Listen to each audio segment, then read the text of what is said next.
Hey, what is up?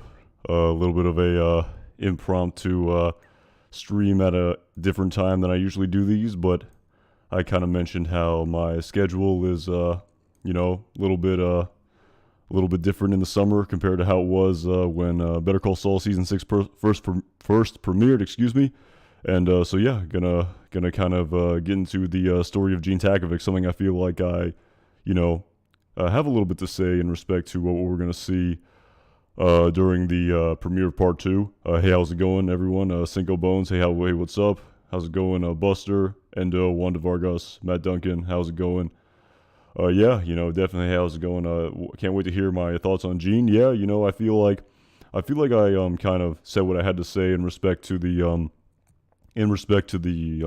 Better Call Saul timeline part of the story and the plot of season six of Better Call Saul, but I feel like there can be some there's some speculation to be had in respect to what's going to happen with Gene Takovic, and just kind of getting to this very first. It was one of the very first images I believe they at Steve Holcomb 4 more weeks. Yeah, I think it's like 30 days and change. Yeah, like 36, 37 days, something like that. Yeah, more than a month to go, and yeah, definitely a lot to a lot a lot to sort of think about until then. At Beetle Team Lyle, that's hilarious, man. But yeah, kind of looking at this, the very few images we've seen of Gene Takovic so far, and this is basically the only, I believe, still image we've seen is Gene Takovic, wearing this red coat here. And what's actually quite interesting is, of course, when I first saw this, it definitely looks like he's sort of taking this coat off. But I definitely read a interview with Peter Gould where he said that Gene is either taking off the coat or putting it back on. At Cinco Bones, thank you so much. IDK, if you've spoken on it, but what are the plans for the channel once Better Call Saul ends? Damn, man, I really appreciate the super chat. A very pertinent question, a very important question. To tell you the truth, I'm probably not thinking about it as much as I should. To tell you the truth, it's kind of one of those things where I'm sort of being willfully ignorant to it. Kind of the fact that this entire channel is based on this one television show, and yes, this show is going to end in August. And again, we don't know what other iterations of this universe will come after that. I mean, it was actually quite coincidental I wouldn't say coincidental, but almost, what's the word I'm looking for? Almost lucky or surreal how basically right after Breaking Bad ended in 2013, we got Better Call Saul in 2015. What was that, like a year later, a year and a half later or something to that respect? But again, not really thinking about that too much, Cinco Bones. I really appreciate the support via that super chat and all the super chats you've given to this channel, and definitely probably something I have to think about for sure. I'm a big fan, so I hope you keep pumping out content past the series finale. Yeah, I mean, I definitely think there's going to be a lot to be said after the series finale for sure. There's going to be a lot to said in respect to what happens in that final episode and in respect to how they kind of tie a bow on this series as a whole. There'll definitely be a lot to say about that. I imagine it's going to be quite polarizing because, as I've said, it's almost impossible to please everyone in respect to a series finale of a show. It's impossible. Everyone has sort of different, I guess, beliefs and different sort of interpretations on what the final iteration of this series should be. So yeah, definitely there's a lot of content to be made in respect to the finale. But, I feel like at some point, at some point, I feel like everything that will have to be said will have already been said. But again, we'll kind of cross that bridge when we get there. At Cinco Bones, at Hef, are you gonna cover Slipin Jimmy? LOL JK. I actually thought about watching that and making a video about it, but I've definitely the reviews are in and they are not so great to say the least. At Hef, definitely yeah, not so great for sure. So yeah, and it turns out it basically appears that it's sort of marketed towards children, very oddly in respect to the type of show that Better Call Saul is. There's really no bones about it. It's not an adult cartoon akin to Bill Burr's F is for Family or akin to a Netflix BoJack Horseman. It's nothing like that whatsoever at Hef. It really seems like it's marketed towards children. It's sort of, or at least it's sort of a family-friendly sort of, cartoon. When you watch the trailer for something like BoJack Horseman or F is for Family, there's no bones about it. It's absolutely, only for adults, the sort of subject matter and the sort of language they use in the show. But yeah, that's a discussion for a different video, though, Hef, for sure.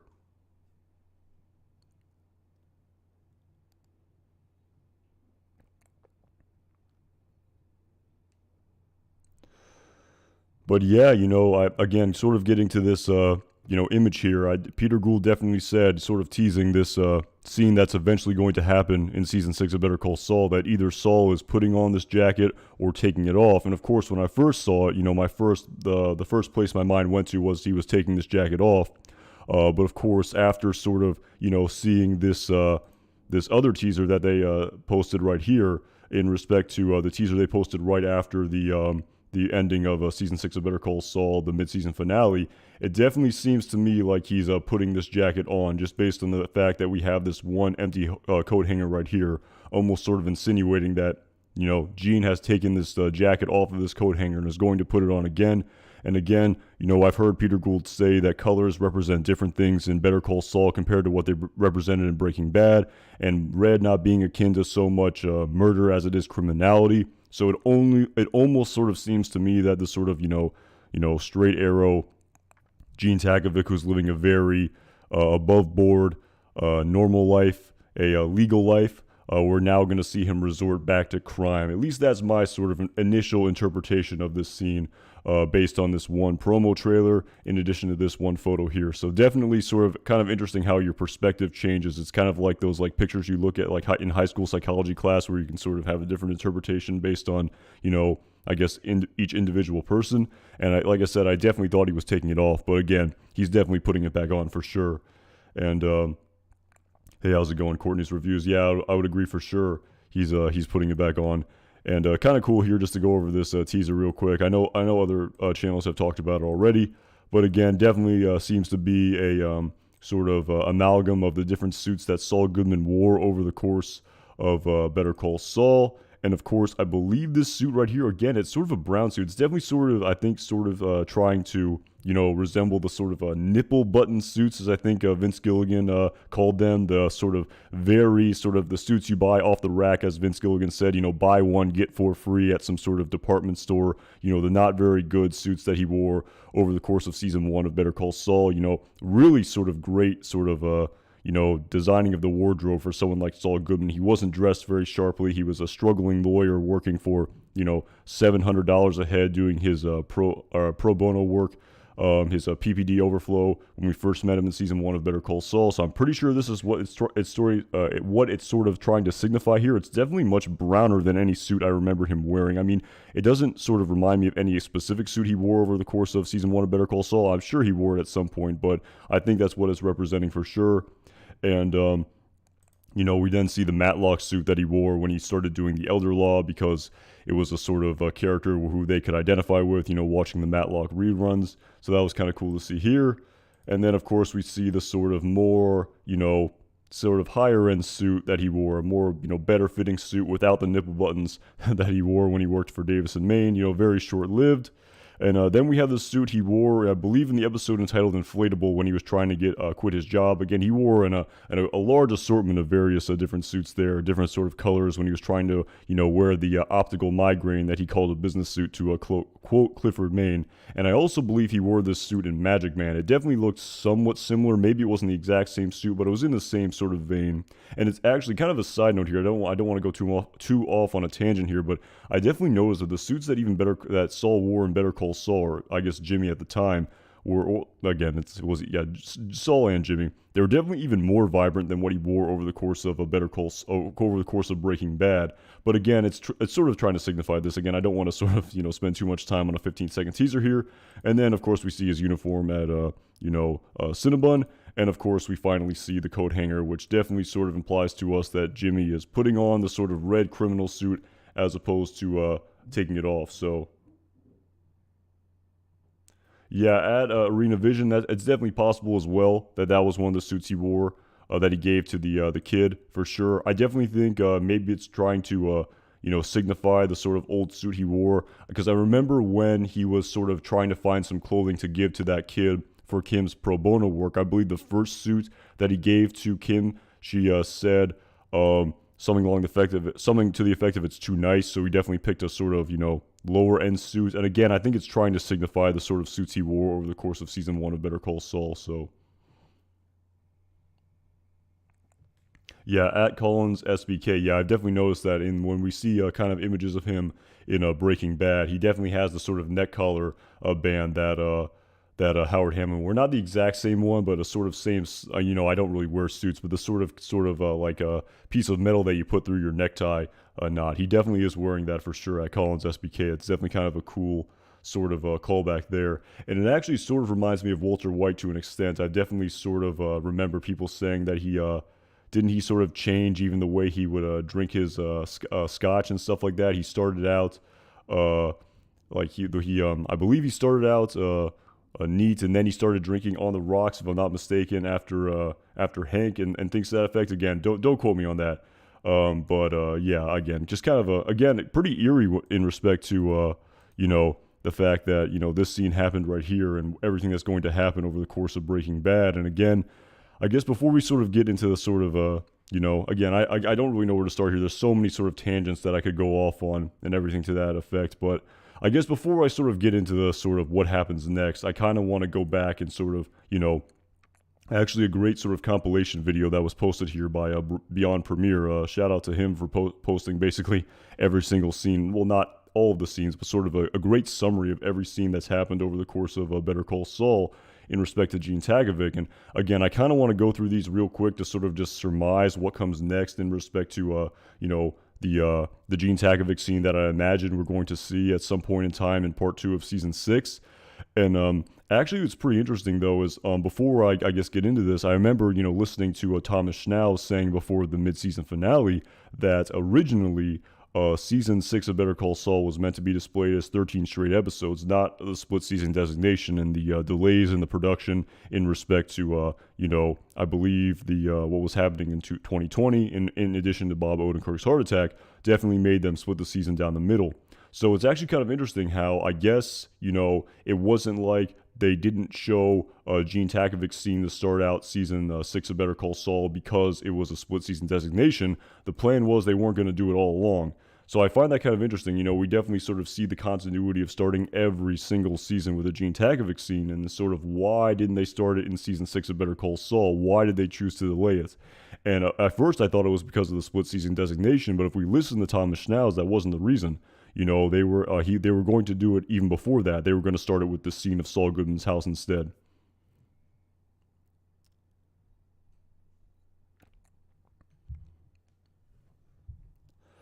And so, yeah, again, pretty amazing scene here. I mean, again, there's so many tangents I could go off on. My goodness, was this a great scene here. And definitely sort of, I guess, they sort of leaked it beforehand, or at least the people who were reviewing it sort of gave it away. But I definitely, even the small little details here where the very first ties we see are, of course, in black and white to sort of, I did have for a split second think, wait a minute, I thought this scene wasn't going to be a Gene Takovic scene. But of course, then the color started to, mixed in with this scene, and just an unbelievable scene here. Again, that's a whole nother sort of, tangent I could go off on. But at Paul Sura, thank you so much for the super chat, man. My hat off to you and to all of you in the chat who post content about this show. Very enjoyable. I appreciate it, man. Thank you so much.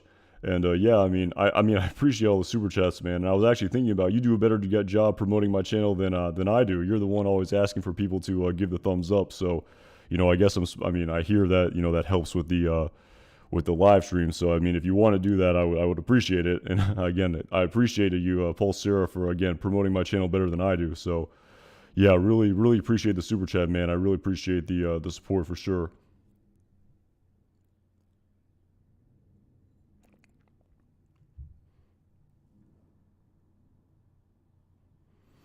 But anyway, yeah, sort of getting into it here.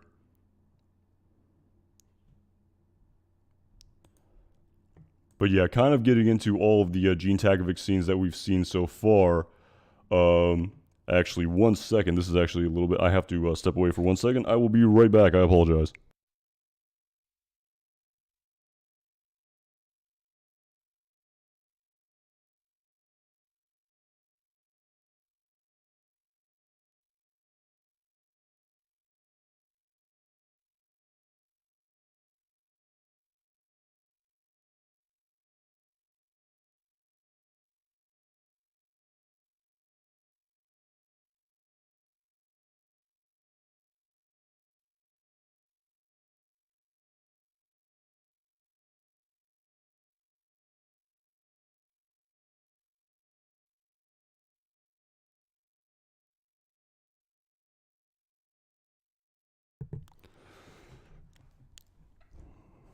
Yeah, sorry about that. Yeah, at Chris Sonero's, yeah, smoke break. Yeah, that kind of reminds me of Family Guy there. Yeah, that would be pretty bad if I couldn't get through an entire stream without taking a smoke break. That would be pretty bad. Great episode of Family Guy though. But yeah, sorry about that. I apologize for that. But yeah, so just yeah, kind of getting into it here. I was thinking back to I guess sort of before we sort of predict what's going to happen with the next scene that we're going to see in season 6 of Better Call Saul. I was kind of going back to what we've seen so far over the course of the first 5 seasons, and so anyway, I guess kind of getting into it really quick here. I mean, the very first scene, I mean, just unbelievable. The very first scene we ever see. Oh, I shouldn't be playing that for sure. In season 6 of Better Call Saul is of course Gene predicting his fate. Again, I have the clip somewhere here. I think I pulled up. But yeah, again, when Gene visits Ezra Disappear and he says you're in Omaha from now on. He says to Walter White, best case scenario, a month from now, I'll be managing a Cinnabon in Omaha. So that's actually kind of interesting, kind of just, to this day, we still don't know, I believe we don't know what exact year the Gene Takovic timeline takes place. But Saul does say a month from now. So then that would imply that we're in at least 2010 when he starts working at Cinnabon. And again, we don't know whether or not how many years have advanced or even months have advanced in respect to Gene Takovic's timeline in season 6 of Better Call Saul. But yeah, just kind of a very interesting scene here where we see him predict his future. And again, without sort of getting into the very specific sort of every little sort of intricate thing that happens in this scene, I believe the main premise here is we see Saul, post criminal lawyer for Walter White working at Cinnabon. And of course, the premise here of this scene, at least in my humble opinion, is that he is constantly living in this fear of being discovered for his true identity. And of course, this scene is exemplified where he's going about his daily routine. He's working at Cinnabon. I believe he's blending something here. And of course, he sees someone sitting across, the room from him. He sort of gives him this sort of look.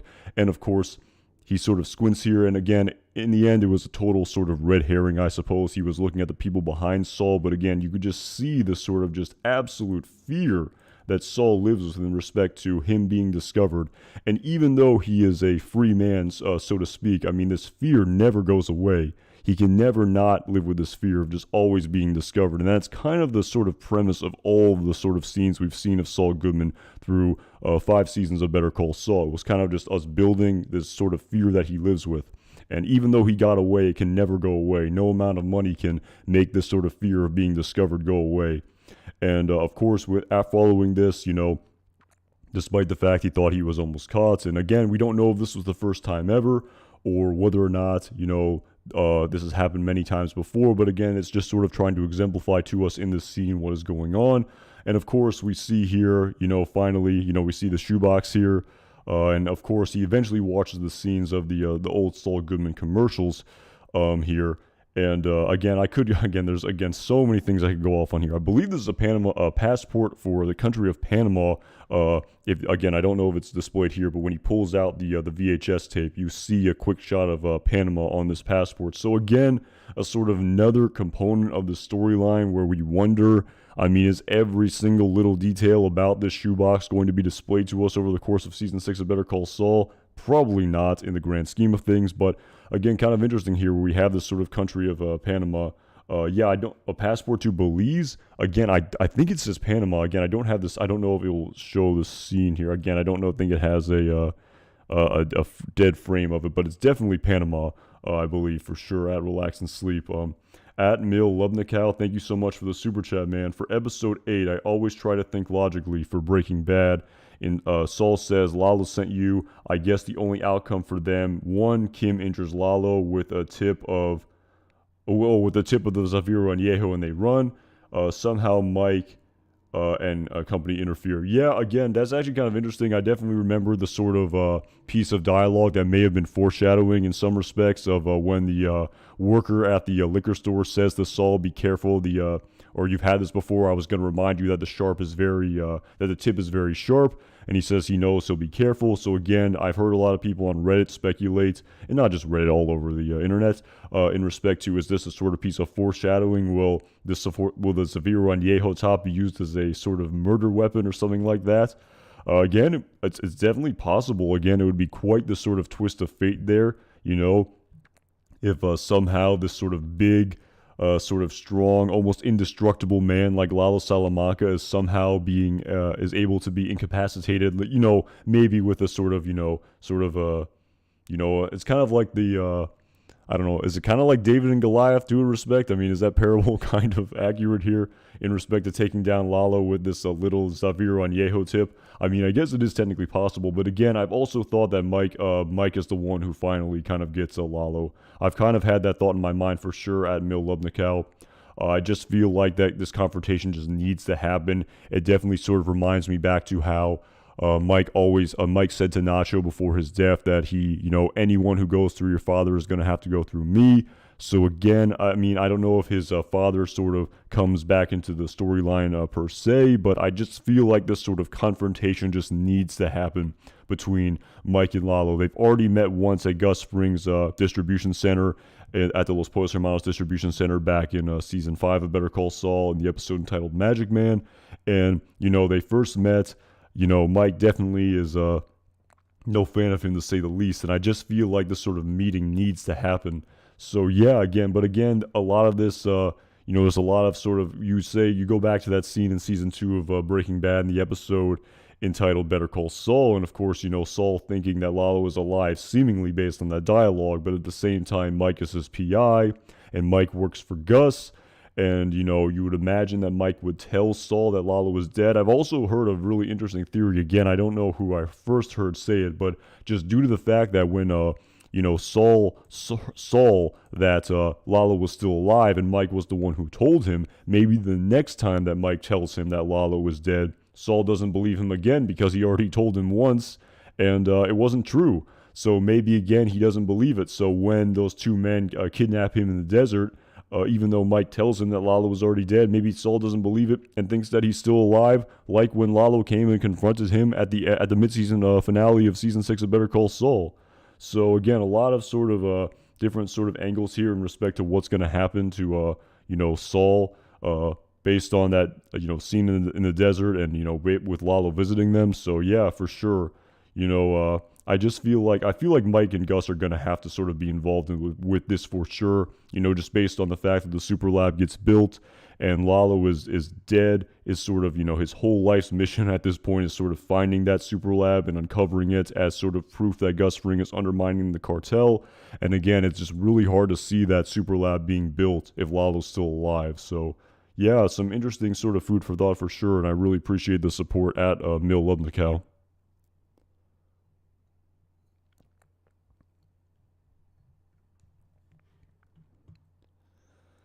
If I can find it. Wait, where is it? Oh yeah, so here we go.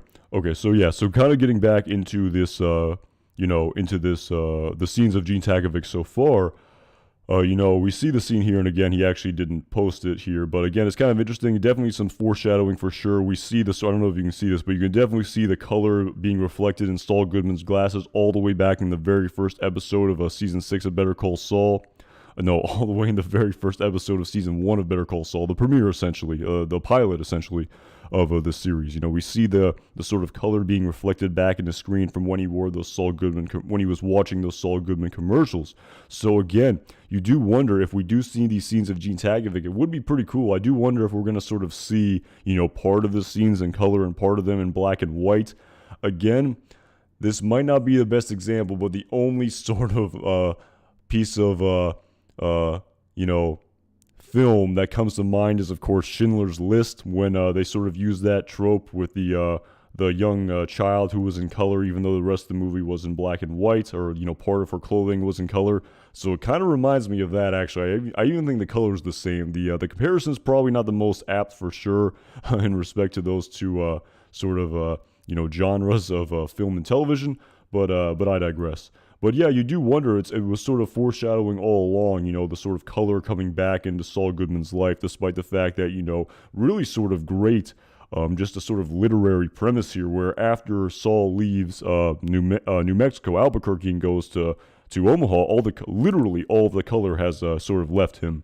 Sort of in the same respect as we saw, Skylar sort of wearing very sort of, plain, sort of beige, colors after the sort of, shit hit the fan with a Walt's drug empire coming undone. We really saw all of the colors sort of come out of her life in respect when that happened. And we even kind of saw that over the course of season 5 of Breaking Bad for sure. But yeah, just a really sort of really cool, I guess, literary metaphor here.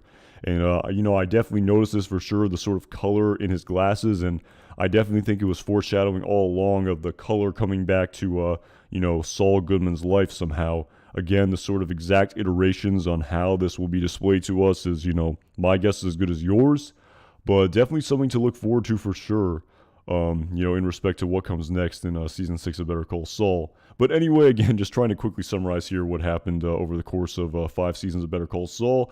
And to tell you the truth, the second season of Better Call Saul, where we see Saul in this sort of trash room and he gets locked in, and of course the reason he doesn't go open the emergency exit is because the police will be notified, and again, sort of exemplifying the sort of fear of him being caught and him not wanting to go to jail, obviously, so much so that he waits in here, for over an hour? I feel like 90 minutes in this trash room before he gets let out by the late night janitor here. And of course, we definitely see at the very end here that he, scribbles here, SG was here, Saul Goodman was here.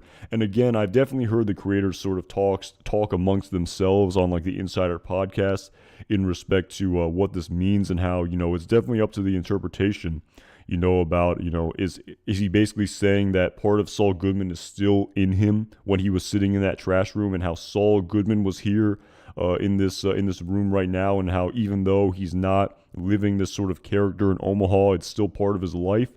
So yeah, in the grand scheme of things, I definitely, when I first saw this, I definitely thought, we didn't really see a great continuation, or great in respect to, like distance. I feel like there really wasn't too much of a continuation from season 1 of Better Call Saul when we saw the cold opening scene of season 2. It was kind of sort of just another sort of iteration of this fear. And at Animated Alex, I think it was a cry for help. Again, interesting interpretation for sure. Again, it's definitely up to the interpretation of everyone watching the show what this sort of graffiti here meant, and just kind of interesting for sure. And again, in hindsight, it definitely seems to be just more and more foreshadowing of Gene eventually kind of turning back into Saul Goodman. That was, I feel, sort of previewed in this image here for sure, and just sort of in addition to this teaser prior to the premiere of part 2 of season 6.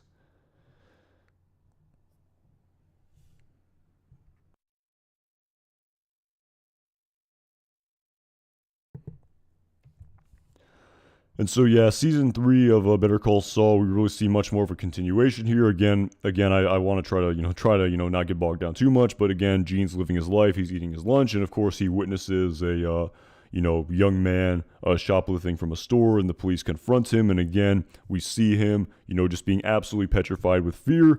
And of course, because he is that wanted person, and as we saw back in season 2 of Better Call Saul, just the idea of the police discovering his identity just absolutely petrifies him. But of course, he kind of gives the finger motion to sort of point out where the shoplifter is hiding, and of course, it gives away his location.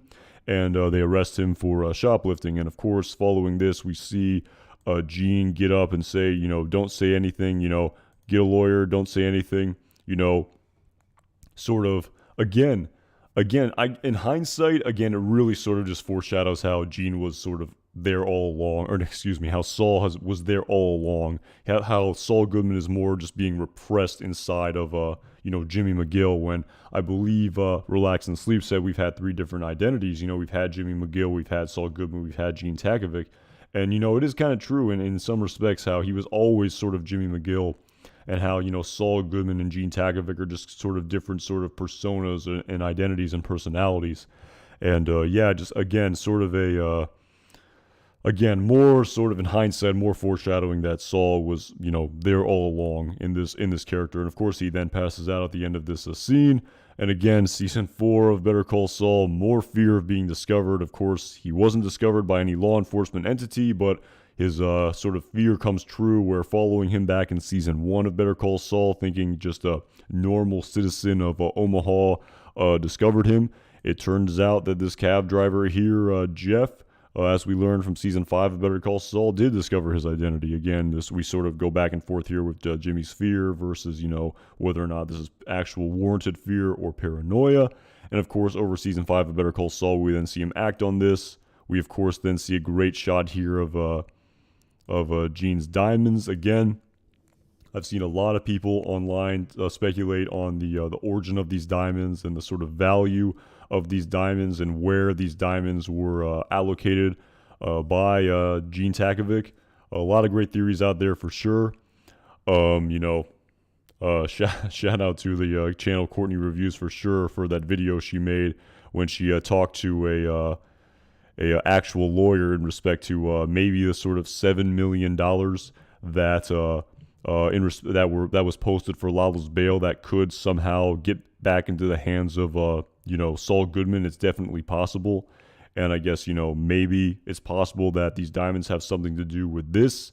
Again, there's all sorts of different interpretations you can take from all of these sort of clues we have just hanging out there in season 6 of Better Call Saul and over the entire course of this series. But again, just sort of another piece of plot detail that we don't have the answer to currently. And again, over the course, again, I don't want to get bogged down too much, but again, we see him sort of, it's kind of interesting here. We see him sort of wait out a couple of days and sort of listen to the police scanner in respect to whether or not anyone's come looking for him after Gene was made by Jeff the cab driver. And again, following him just, spending a couple days listening to the police scanner, realizing that no law enforcement entity is coming after him, he kind of just realizes, it's time to get back to normal. The cab driver didn't turn me in. It's time to get back to living my normal life. If I want to be sort of blend in with society, I have to have a job. I can't take off of work forever. And of course, again, we then finally get this amazing scene here where Jeff, the cab driver, confronts Gene with maybe Clifford Main's son. So. That's a great question, Will K. Again, I don't know how much those diamonds are worth. I mean, maybe in the millions, maybe in the hundreds of thousands. Again, I don't know. Again, it's kind of hard to tell in respect to just this one very quick shot of these diamonds that we see. I don't know the sort of width of them and how high they are from the table. So, I don't know how much they're worth for sure. I would imagine quite a bit if these are, again, I don't know a lot about this. I mean, depending on the sort of type of diamond, I guess they are. I mean, I don't know. I imagine they're worth a lot. But, so really interesting scene here for sure when, Jeff sort of, discovers this is Gene. Jeff discovers that this is Saul Goodman, making him say it. I just want to hear you say it. And, of course, at the end of the day, he says, anything you need from me, I'm just a call away. And, again, we see him call Ed the Superior here where he first appears like he's going to go through with his plan of, assuming a new identity and fleeing Omaha. And to tell you the truth, in hindsight, that really seems like the most logical explanation for this. Yes, it would be really expensive, but we know he has those diamonds. We know he could pay for it. And again, I have kept wondering. And again, we've had no concrete confirmation in respect to what the creator's intentions were in respect to displaying to us the storyline. And again, I wonder if they had to change the story based on the fact that the actor Robert Forster who played Ed the Superior passed away. Again, I've speculated on this a lot.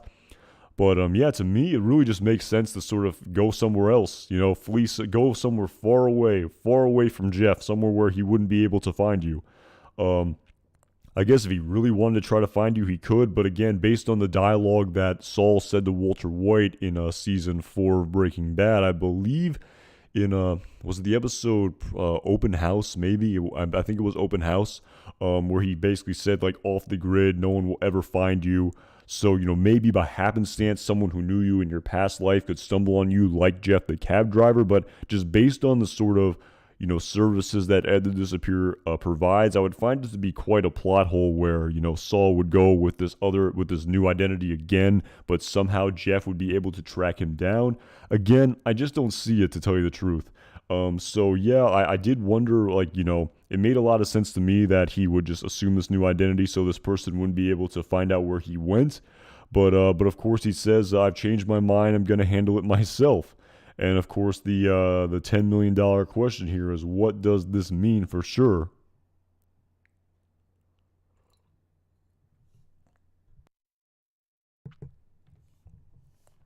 And yeah, I've seen a lot of people also speculate if I can find the this teaser here now in respect to Saul Goodman here. I have seen a lot of people, surmise, and again, I think it's a lot of people just putting two and two together, but we see this sort of poster here where it says reward of up to $5 million for information leading to the arrest of James Morgan McGill, aka Saul Goodman. There's a number, Saul tips at deainfo.org. And, it's, I have heard the theory of, why doesn't Jeff the cab driver just turn Gene in? I mean, depending on how much, what he's trying to extort Saul for, or what he maybe wants from Saul, would it be more than $5 million? And in the same regard, he can do it legally. It's probably better to make $5 million legally than illegally in the grand scheme of things. So I've actually heard that for sure. That's a really great, potential plot point that I hadn't even considered before I saw that. Where, why wouldn't he just turn him in? I mean, that's a ton of money right there. I mean, $5 million leading to the arrest of this person. Someone who is right there, a sort of, consigliere in many respects to, the greatest meth kingpin in the history of the Southwest in this universe, according to the episode of American Greed. And, it's just, it's kind of an interesting plot point here for sure. And again, this was one of the very first teasers that we saw. Again, it was posted on February 10th, at least to this YouTube channel. So it was definitely promoted well prior to the season. It was one of the very first teasers we saw. But again, if we zoom out here, we can see this Albuquerque San collaborative. And again, I think there's other sort of Albuquerque. That's at least one sort of advertisement for Albuquerque here. And I think if we zoom out some more, I think, that was at least one. I'm trying to remember if there were any other sort of flyers for Albuquerque as well. But, even this one right here that we see on this corkboard, we see, that this appears to maybe be Albuquerque, New Mexico, and not Omaha, Nebraska. Again, I wouldn't imagine that, we'd see an Albuquerque, sort of an advertisement for something in Albuquerque being posted on a corkboard in Omaha, Nebraska, just as much as, you wouldn't see a flyer for something for New York City placed in Los Angeles. So, and again, the big sort of kicker here is we see none other than Jimmy McGill, Saul Goodman, Gene Takovic walk by this corkboard and rip down this poster. Again, he's never in focus here, but he rips it down very quickly. And again, the grand question, as the creators of Better Call Saul sometimes joke about on the Insider podcast, what does it mean? Is Gene Takovic back in Omaha, Nebraska? Why is he back in Omaha, Nebraska?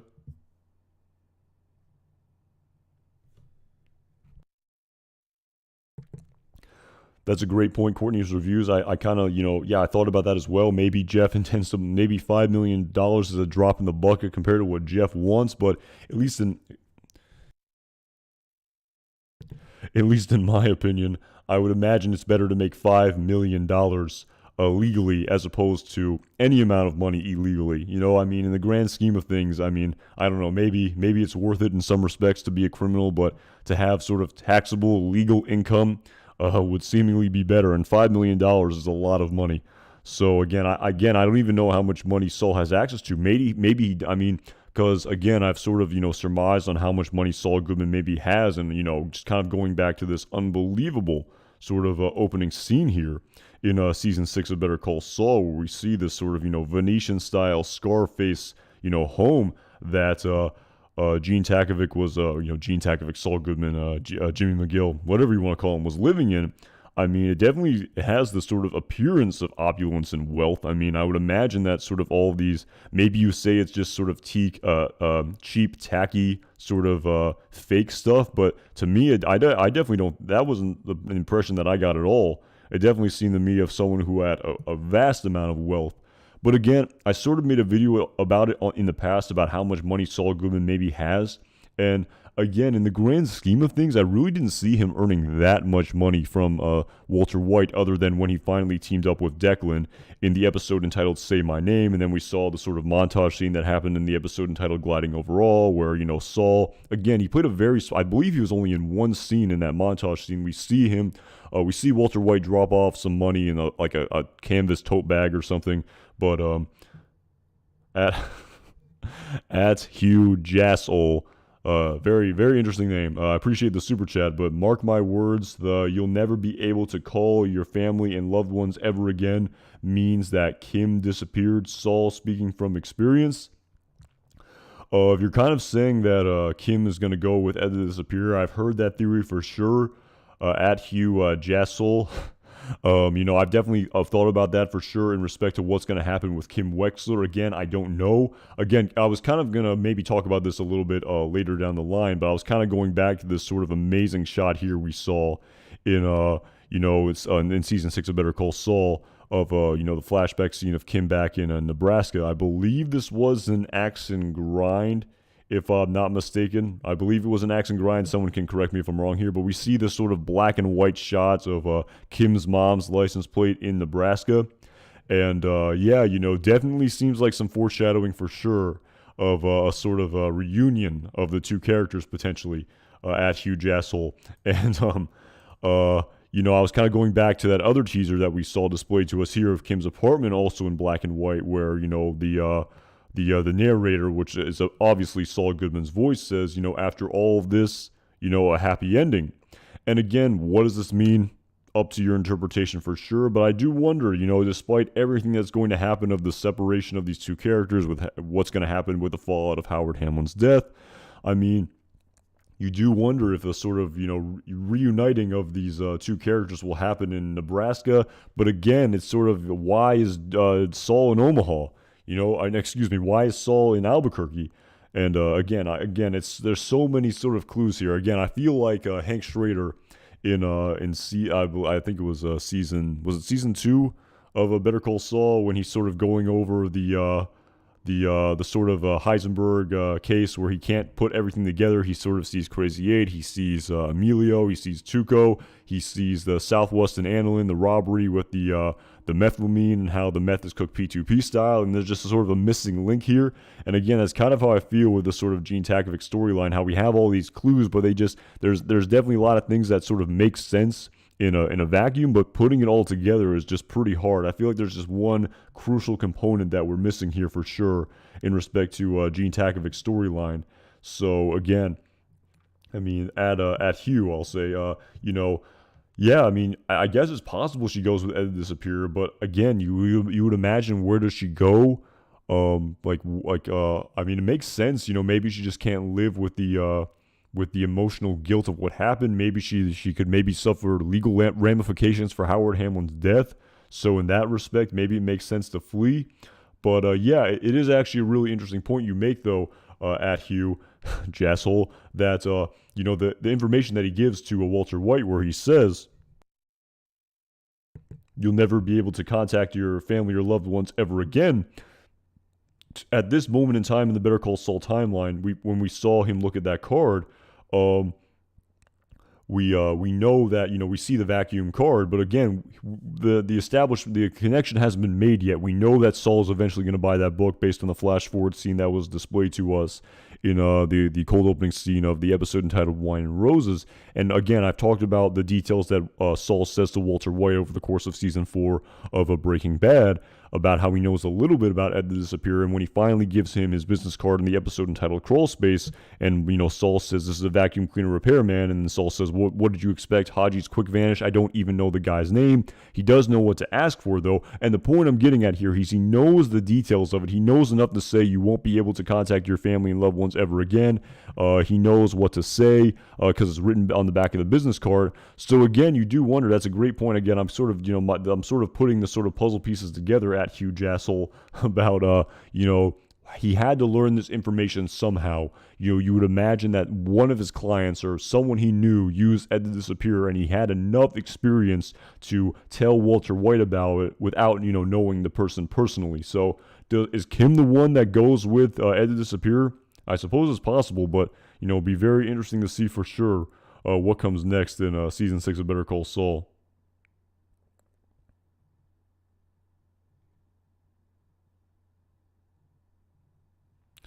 Courtney reviews, that's very interesting, a sort of DL reward. I'm really kind of going off on a tangent here, but maybe the again, is it the cartel or something to that effect, or someone else is sort of in the Albuquerque criminal underworld is putting a even bigger bounty on Saul Goodman's head for some reason to maybe sort of, I don't know, teach him some manners or something to that respect. I mean, I don't want to get too dark here, but yeah, you do wonder. That's a really great point about a sort of, I think you're sort of alluding to that, maybe like a reward in the Albuquerque criminal underworld uh, for Jeff the cab driver, maybe. But again, he sort of left things very cordial, though. He kind of said, like, he compared him to Sammy Hagar, a celebrity, kind of saying, like, I just want you to admit it. And then, if you ever need me, give me a call. It's sort of like he definitely is sort of playing the long game here. He definitely didn't sort of get to his premise right away where he says, I know who you are, I want money. He's definitely sort of playing the long game here. Why is he doing it? Again, I don't know. So yeah, a lot of mysteries here, and you wonder if, like, I do wonder if this image here of this I mean, again, I wouldn't put anything past the creators, but again, I wouldn't imagine that something like this would contradict whatever story is displayed to us. But yeah, you wonder. There's a lot of clues here, and this, again, I feel like everyone online is trying to put the clues together. So again, who knows? So.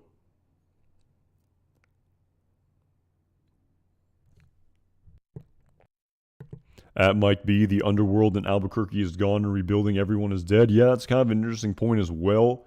Like who from Saul Goodman's world would be out there to put out a big reward or something to that effect? That's a great point. It is kind of, yeah, everything's kind of gone at that point. Everyone's dead. I mean, everyone who sort of worked with Saul is, either disappeared like Jesse or passed away like Walt, and that's basically it. But I mean, he did work with Skylar as well. But again, I guess Saul, I don't know if you would consider even like people like Jack Welker's crew or Lydia, people who worked with Saul. I mean, he sort of did in respect to that, Walter White's drug empire. And yeah, kind of getting back into what I was talking about. There's a great scene in the episode entitled "Gliding Overall" where Walter White drops off some drug money to Saul Goodman. And it's kind of interesting. If you watch the episode of American Greed that was released as sort of a preview for season 6 of Better Call Saul, they kind of said that, he made millions laundering like untold amounts of drug money for Walter White. But we have to remember that in season 5 of Better Call Saul, it was really kind of, and even season 4, it was really Skyler who was the one who was laundering the money, and not kind of Saul Goodman. There's even scenes like where Skyler says herself that she, can't launder this much drug money, et cetera, et cetera. And so I do wonder, like, what exact role that Saul plays in the operation other than just being, Walter White and Jesse Pinkman's sort of legal representation and doing the sort of legal dirty work. But again, it's kind of, it's kind of a gray area there in respect to, when did Skyler take over the money laundering, and like what aspect of that did Saul Goodman do? Because it's never outwardly displayed to us over the course of Breaking Bad. So there's kind of a gray area there in respect to Saul Goodman's specific role. And again, we have to remember that Walter White made what, like $80 million, he said. At least that's the amount he said he had buried out in the desert when Jack Walker confronted him. At Eddie, thank you so much for the super chat. Great points, Anton. Question: what do you think will become of the gun that Gus put in the super lab? Again, my guess is as good as yours. I would imagine it would have a very sort of big, important component for sure. Again, with the premise of Chekhov's gun. Kind of interesting though, because of course I don't know if it's the very first, but one of the when we saw Chekhov's gun in season 5 of Breaking Bad in the episode entitled "Live Free or Die," in the very first scene of season 5, when he opens up his trunk after he speaks with Lawson in the Denny's bathroom, there's this big M60 machine gun here. But of course, this is a very small gun that Gus Fring put in his ankle holster, kind of akin to the 38 snub, another sort of small gun which Walter White ended up using to sort of, I guess, who did he kill with it? He killed the two sort of bodyguards, one that was guarding Jesse and the other one who he went down in the elevator with in the episode entitled, what was the Face Off? So yeah, again, that was sort of that gun kind of came into use for sure. But I would imagine, maybe that's the gun that kills Lalo. Again, you would imagine that the gun is going to have a very significant sort of impact on the storyline at Eddie. And thank you so much for the super chat. But that's, I guess, I'm not a betting man, but that's sort of that's sort of where I would put my money, I suppose, in respect to that gun. You would imagine that, maybe Lalo's going to be the one that,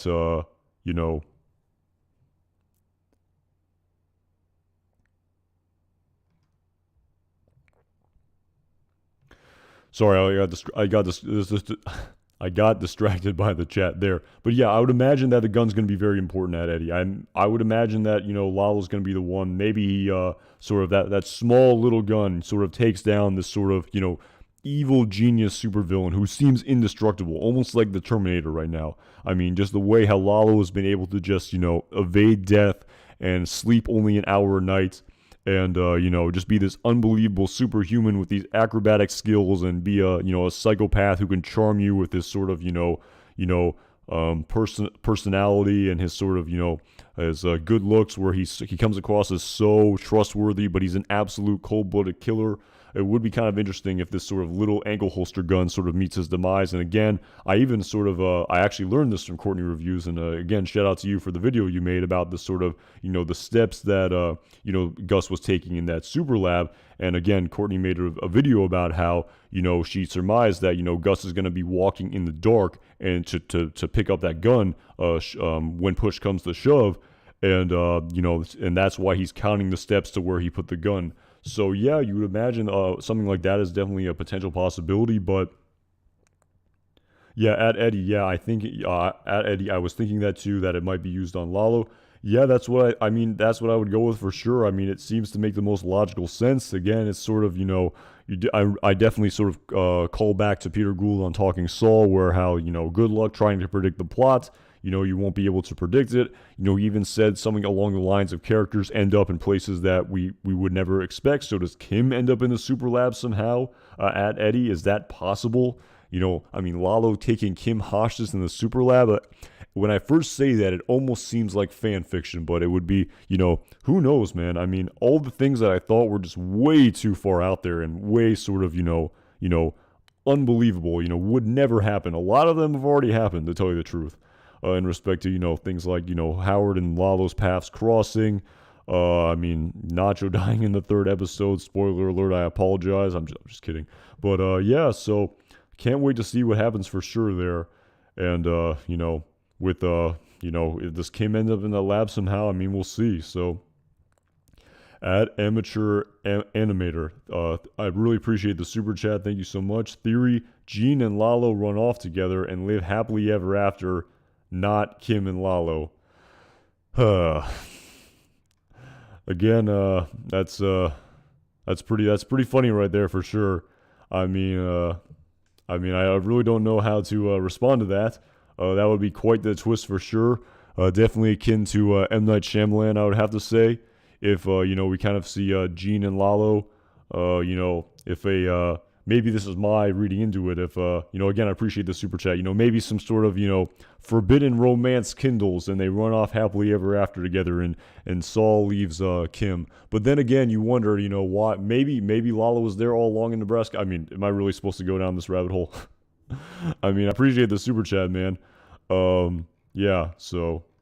I guess to the second point you made of that, I think aren't people mostly joking here where Kim runs off with Lalo? Do people actually believe that, or is that kind of a joke sort of theory that I've seen online? Are people actually believing that, Kim leaves Jimmy for Lalo? I've seen a lot of people. I think a lot of people were writing that before what we saw in the mid-season finale. I think after this, that would be quite the storyline for there. And what's that sort of premise they teach you in high school psychology class? Stockholm syndrome. So what, Kim gets a Stockholm syndrome for Lalo? So yeah, at Eddie, yeah, I think it's a joke. Yeah, I do as well. So no, but seriously, yeah, I think that was kind of a joke premise for sure. The sort of Kim and Lalo running off together. So at Animated Alex, Lalo's in Germany, married to Ziegler's wife. That's funny as well. So.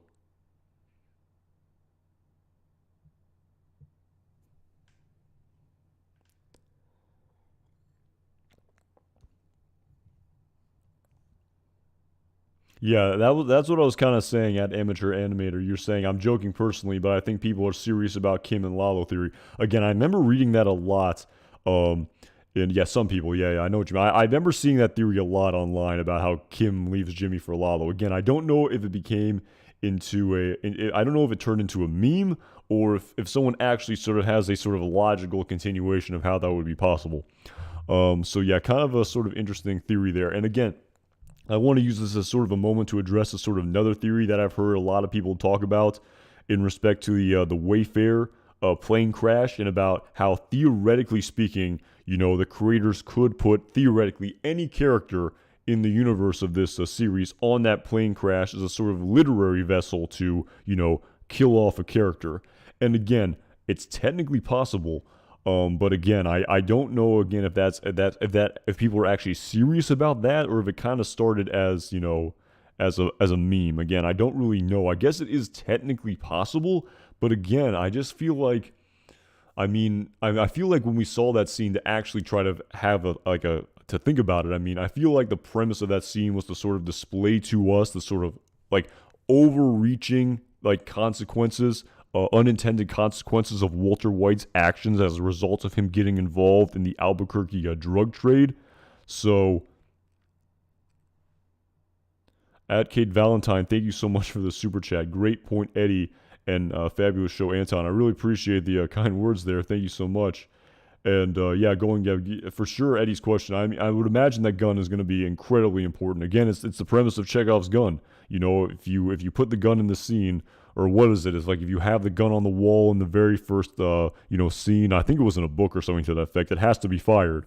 So yeah, absolutely. The gun seemingly has to be incredibly important for sure. And I think that will be likely. It's possible that gun will be the sort of the small little gun that makes Lalo meet his demise. I definitely think it's possible. So yeah, again, and I've thought about this too. I think I talked about this a little bit in my previous stream. I think someone commented something to the effect of Lalo's death is going to be so satisfying. And to tell you the truth, again, I don't know if satisfying is the right word, at least for my interpretation, but it almost seems surreal. Again, to me, it seems like I just can't even envision Lalo Salamanca dying. I know there's all this dialogue out there that it seems as though he absolutely has to, but just the way his character has just been built up, and the way he's been able to evade death as this sort of, supervillain. Again, I kind of, in the back of my mind, always thought he would kind of go out like Anton Chigurh, where, his, not actually, but, his arm is broken, he's walking down the road, and, he's defeated, but he's not completely destroyed. And again, I was kind of wondering if we would maybe get a sort of ambiguous ending to Lalo Salamanca's story that way, but I just think, just based on all of the backstory of Breaking Bad, with the lab being built, and with Lalo trying to discover the existence of the lab, and with Gus Fring's dialogue of the Salamanca name dies with you, again, part of me just thinks he's going to die, but, in the back of my mind, I really was hoping he would kind of get this sort of ambiguous ending where, he's kind of like I've used this analogy in past live streams, the sort of Hans Landa or the Anton Chigurh, where they don't die, but they also don't win. Kind of like that sort of ambiguity, which I think sort of makes the stories of those characters so great to begin with, where it's not completely black and white, where good defeats evil and good prevails, the sort of the ambiguity of it, because I really feel, like the whole premise of Breaking Bad and Better Call Saul, at least in my interpretation, one of the biggest premises of this is the sort of ambiguity of morality. The sort of, things aren't black and white. There's so much nuance in this show in respect to a lot of the actions that these characters take, and the sort of the circumstances surrounding the death of a lot of these characters. The nuance is just unbelievable.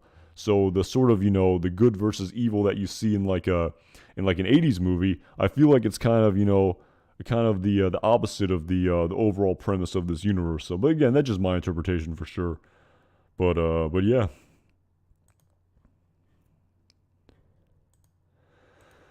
So yeah, again, I was kind of talking about this scene here for sure, about Saul saying he's going to handle it himself, and like I said, in my opinion, if I'm this character, I'm fleeing. I know they sort of can't do that sort of theory, or that sort of they can't really tell that story, maybe because of Ed the Disappear passing the way, and you do wonder if the whole entire story would have been different if he didn't pass away, the actor Robert Forster. But if I was Gene Takovic, I'm fleeing.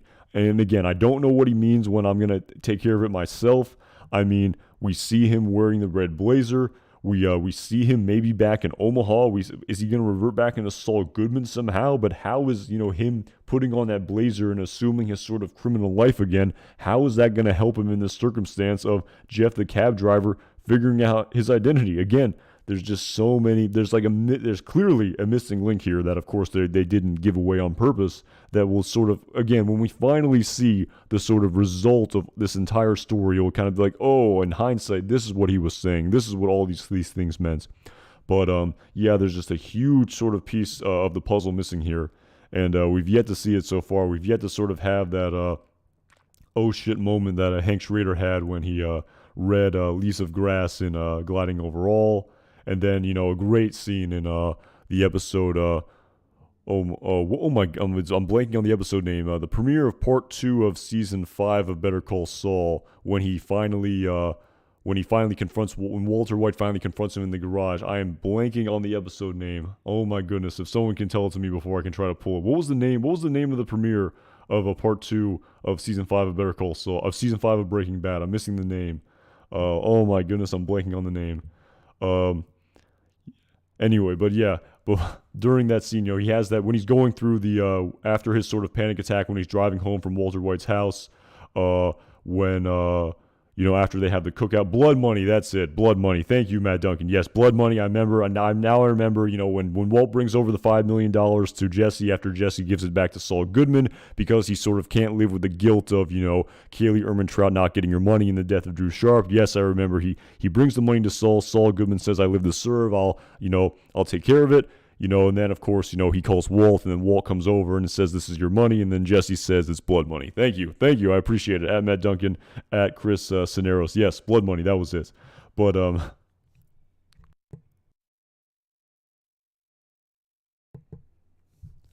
but anyway, yeah, kind of just saying, like, there's, we have that missing piece of that puzzle. And again, a great scene in Blood Money when Hank is staying home from work, under the guise of the sort of panic attack he had driving home where he went to the hospital. And he's, going through all of the case material for, Gus Fring and for Heisenberg. And it was great just sort of seeing him look at everything and him sort of wondering, there's the proof just isn't there. He doesn't have the proof. But when he pulls out that sort of, piece of, like paper with the lines on it, like college rule paper with the drawing of Heisenberg that the cousins drew when they sort of used it as the sort of offering to when they were going to kill him in the opening scene of season 3 of Better Call Saul. I believe it was Moss. I believe season 3 of Breaking Bad. I believe it was called Moss.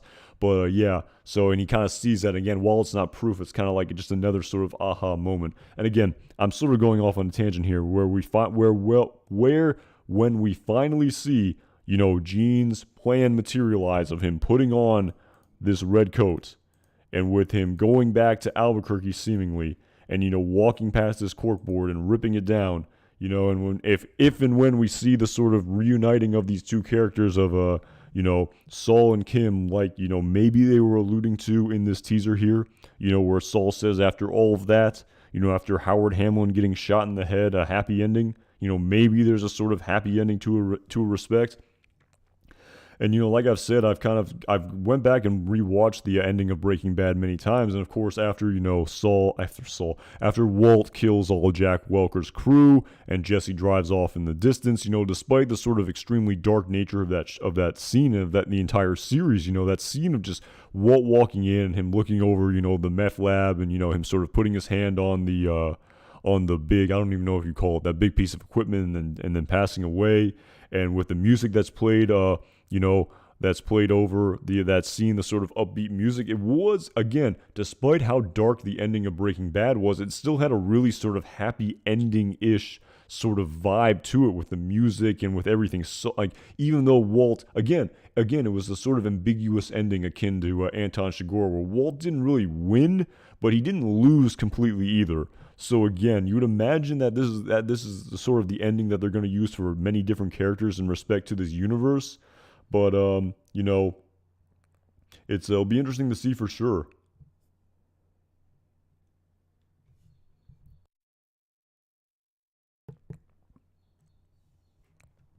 And at Hubert Beagleton, again, you're kind of talking about the the heart attack again. I don't know if you're referring to a Saul there, but again, I believe that Thomas Schnauz said that the actor Bob Odenkirk had his heart attack when they were filming the next episode that we're going to see, episode 8.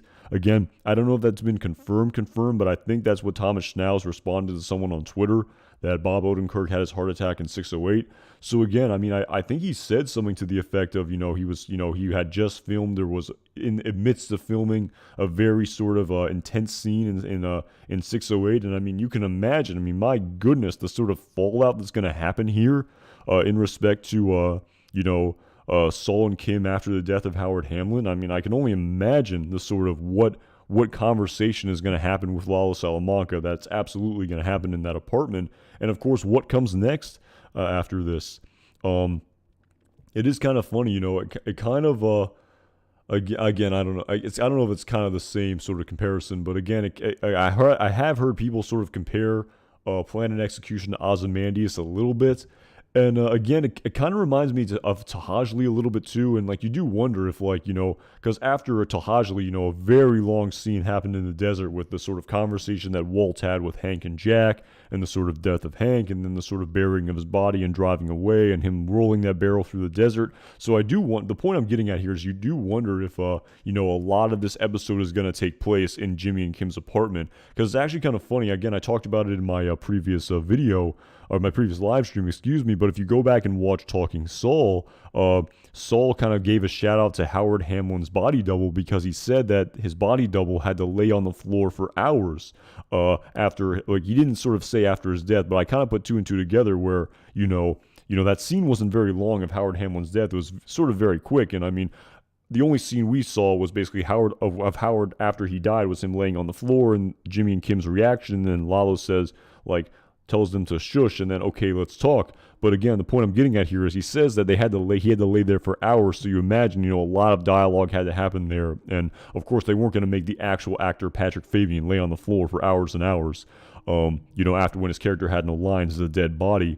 And actually, kind of interestingly, I do wonder, in the episode entitled Gliding Over All, after Mike dies and Say My Name, we actually get a very brief shot of Mike Ehrmantraut dead in the trunk of I believe, it wasn't his car. I think it was, because they already took his car to Joe at the junkyard and they disposed of it. But we see a very quick shot of Mike in the trunk, but you can't see his face. I'm pretty sure that was a body double. I don't think they made Jonathan Banks do that scene. And again, they're not going to make a sort of actor sort of do that scene of them just being dead, I would imagine. But yeah, again, the point I'm trying to get at here is you do wonder how long this sort of conversation is going to happen. I would imagine maybe an entire act might take place in Jimmy and Kim's apartment, maybe. But at the same time, maybe, with the akin to the sort of, very rapid advancement of the storyline that's occurring over the course of season 6, maybe, of course the conversation is going to happen, but maybe this sort of plot progresses much further after this conversation that we see. So, man, yeah.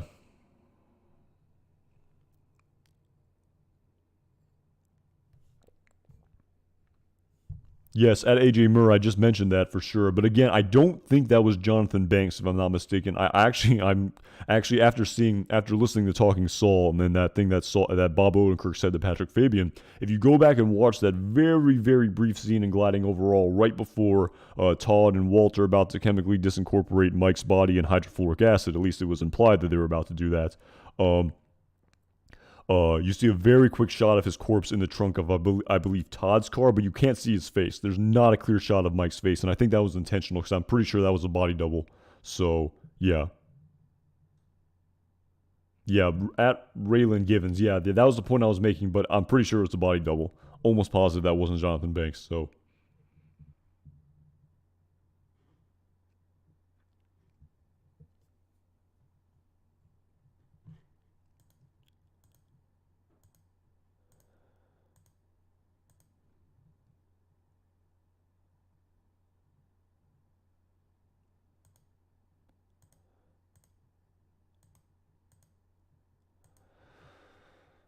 Man, so I mean, again, kind of in respect to sort of this call here, I guess, sort of trying to sort of tie a bow here on what Gene is going to do. Again, I like I said, I tried wrapping my mind around this, but there's just a sort of how do I put this? I think that again, there's just a missing piece here. Again, I don't know what the plan is here. Again, there's just so much missing. There's so many sort of clues here that maybe won't be clues. They might actually be red herrings. Again, we don't know. Again, I don't even know if this sort of $5 million reward here is actually a clue or if it's a red herring. I mean, you'd imagine that this would come into sort of play here. And again, I think someone actually mentioned in a comment on a past live stream about how Saul might try to fight for his sort of his freedom or something to that effect, or trying to sort of clear his name. But just based on every clue that we've gotten in respect to this reward poster here, and also if you go back and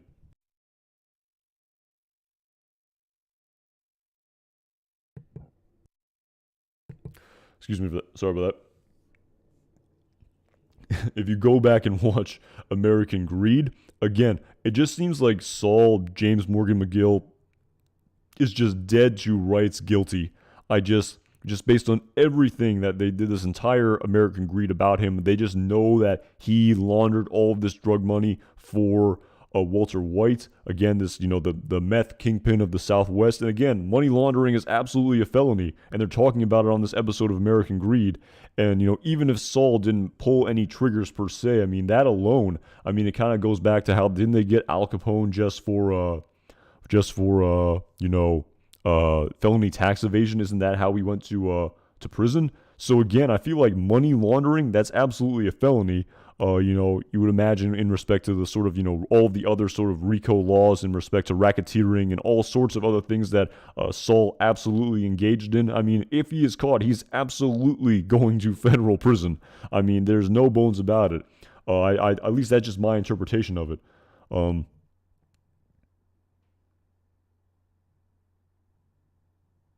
Yeah, that's actually a really good point at Paul Sura. And again, even the sort of intonation of his voice, it almost sounds like to tell you the truth, it doesn't even sound like a sort of scene in the show. It almost seems like he's someone's wearing a wire and hearing him talk.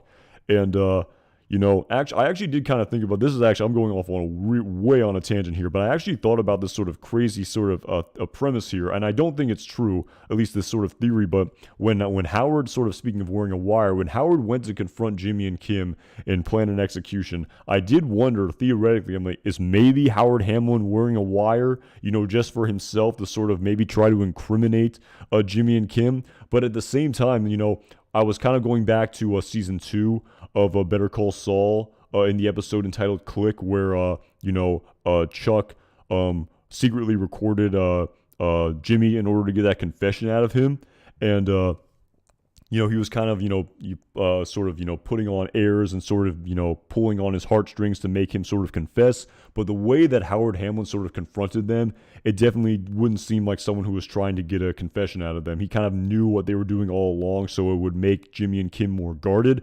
And again, I was kind of thinking about, like, what if he's like wearing a wire, and what if everything that Lalo and Jimmy and Kim say is recorded on Howard Hamlin's dead body or something to that effect? I don't know. It's a pretty crazy theory, but I did wonder about it, about how maybe that Howard is going to try to get evidence in order to incriminate Jimmy and Kim for what they did. But again, it seems a little bit almost too parallel to what Chuck did to Saul Jimmy at the end of season 2 of A Better Call Saul. So I don't know if we're going to see that, but it's definitely something I've thought about for sure. And at Paul Sura, if you listen to the sort of dialogue there, I can't play it here in the live stream, but if you listen to that dialogue of what Saul is saying, it definitely sort of it doesn't sound like it's just from an episode or something. It sounds almost like someone's recording him without his knowledge or something to that effect. So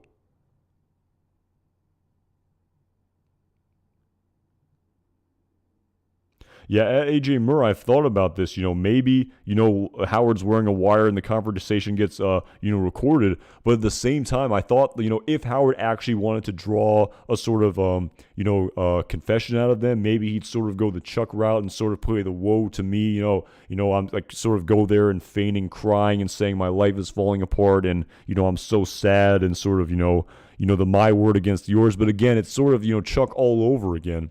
And, maybe all the sort of reservations that Howard had about how, the way the tape was recorded and everything to that effect wouldn't be admissible in court anyway. So maybe that's why he, didn't go the route that Chuck went in season 2 of Better Call Saul. So, but I've thought about it for sure. And he did say, I'm going to dedicate my life to sort of, showing everyone who you really are.